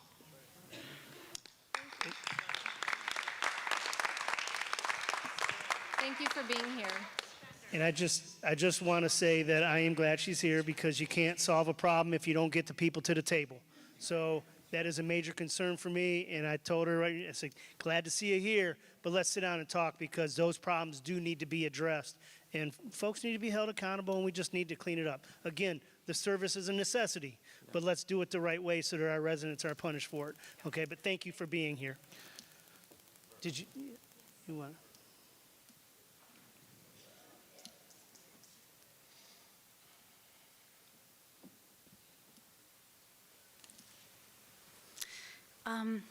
Dear Honorable City Councils members, citizens, and Mayor, my name is Ada Okren, Public Relations, I Rise Foundation, Ohio. I will be the voice for the Spanish people. He will be translating what I will say. Me siento profundamente honrada de dirigirme a ustedes hoy para expresar mi gran preocupación por esta ciudad y condado. Como representante de Relaciones Públicas de la Fundación iRise, estoy aquí para compartir noticias sobre nuestras próximas iniciativas. I am deeply honored to address you today regarding my profound concern for our city and county. As the public relations representative for iRise Foundation, I am here to share news about our upcoming initiatives. Próximo comunicado de prensa. En exactamente un mes llevaremos a cabo un importante comunicado de prensa para presentar nuestra misión y propósito, unificar organizaciones, funcionarios gubernamentales e iglesias para el empoderamiento y sanación de nuestra comunidad. In exactly a month, we will host a significant press release to outline our mission and purpose, unifying organizations, government officials, and churches for community empowerment and healing. Sobre la Fundación iRise, como una organización sin fines de lucro 501C3, la Fundación iRise se especializa en organizar eventos comunitarios para que conecten recursos locales e iglesias con los residentes. Proporcionar apoyo escolar a través de consejería, talleres como antiacoso escolar, salud mental, servicios de capilla y programas de desarrollo para adolescentes. Crear cambios positivos que beneficien al gobierno, iglesias y a toda nuestra comunidad en la ciudad. As a 501c3 nonprofit organization, iRise Foundation specializes in organizing community events that bridge local resources and churches with residents, providing school support through counseling workshops such as anti-bullying, mental health, chapel services, and teen development programs, creating positive change that benefit government, churches, and our community as a whole in our city. Nuestras iniciativas. Mantenemos programas especiales todo el año para fomentar un ambiente positivo para toda la comunidad, incluyendo iRise Expo, una exhibición integral de diversos recursos comunitarios, eventos innovadores de participación comunitaria, servicios de apoyo para individuos que enfrentan desafíos. We maintain the special programs to foster a positive environment for all community, including iRise Expo, a comprehensive showcase of diverse community resources, innovative community engagement events, support services for individuals facing challenges. Presentamos Sonidos de la Ciudad. Nos enorgullece anunciar nuestro próximo evento en vivo de 2 días, Sonido de la Ciudad. Esta reunión transformadora incluirá oración comunitaria y apoyo para nuestras escuelas, gobierno, policía, bomberos, socorristas, nuestra ciudad y nuestra comunidad, en una celebración unida de toda la comunidad. We are proud to announce our upcoming two-day live event, Sounds of the City. This transformative gathering will include community-wide prayer and support for our schools, government, police, firefighters, first responders, our city, and our community. In a united community celebration, we invite all members of our community to join this powerful movement. Together, we can create meaningful change that benefit everyone in our city. Thank you. Invitamos a todos los miembros de nuestra comunidad a unirse a este poderoso movimiento. Juntos podemos crear un cambio significativo que beneficie a toda nuestra ciudad y condado. Thank you so much for your time. Thank you. And on behalf of the church, I know some of y'all probably gonna start throwing rocks and tomatoes at me. But we gathered not because of crime is rising, but because our unity must rise higher. When violence breaks out in our streets, it's not only a police matter, it's a spiritual and moral crisis. And the solution must be as strong as the problem is deep. We, the church, stand ready to pray, to mentor, to feed, to intervene, to restore. The streets need more than laws. We respect what you do. We love you guys, we respect you guys, but it goes further than that. They need light, and together, through God's help and our united action, Lorain will rise. I believe so. Not in fear, but in faith. Let us walk together. Let us work together. Let us reclaim peace over our city for the sake of our children and our future. And just to let you guys know, Embassy of United Chaplains is here to serve, to help serve, so you can count on us. Thank you. Thank you. I'm going to make a couple real brief comments. I just want to thank all of you for being here this evening. I want to just reiterate, Sheriff Hall mentioned it earlier, a couple folks mentioned it in the crowd. This is only a beginning. We hope that we can continue. Again, I appreciate all of you for being here. It was a long evening. We went over 45 minutes. I apologize for that because I do want to be respectful of your time. Judge Glass needs to apologize. So I appreciate all of you, and I hope that Got a lot to say. I hope that you guys will come back for another one, and I think we need to do it more often and with more people at the table to try to figure this out. I do appreciate all of you for being here, for doing this the first time. It was a great crowd, but again, and I'm impressed we got through all the questions and comments and concerns. We may not have addressed them all, but we do have them on paper. We'll be happy to forward them on to the people that need to address them and advocate for you. But again, I appreciate you. I want to thank Lorain City Schools, the Board of Education, and Dr. Graham for allowing this to happen here and for the support in this initiative. I'd be remiss if I did not mention Board Member Courtney Nazario is here, has been here all night, and Board Member Bill Sturgill was also here earlier. So thank you. And thank you all. Have a great evening. And please feel free to reach out to me at any time if you have any questions or concerns. Thank you.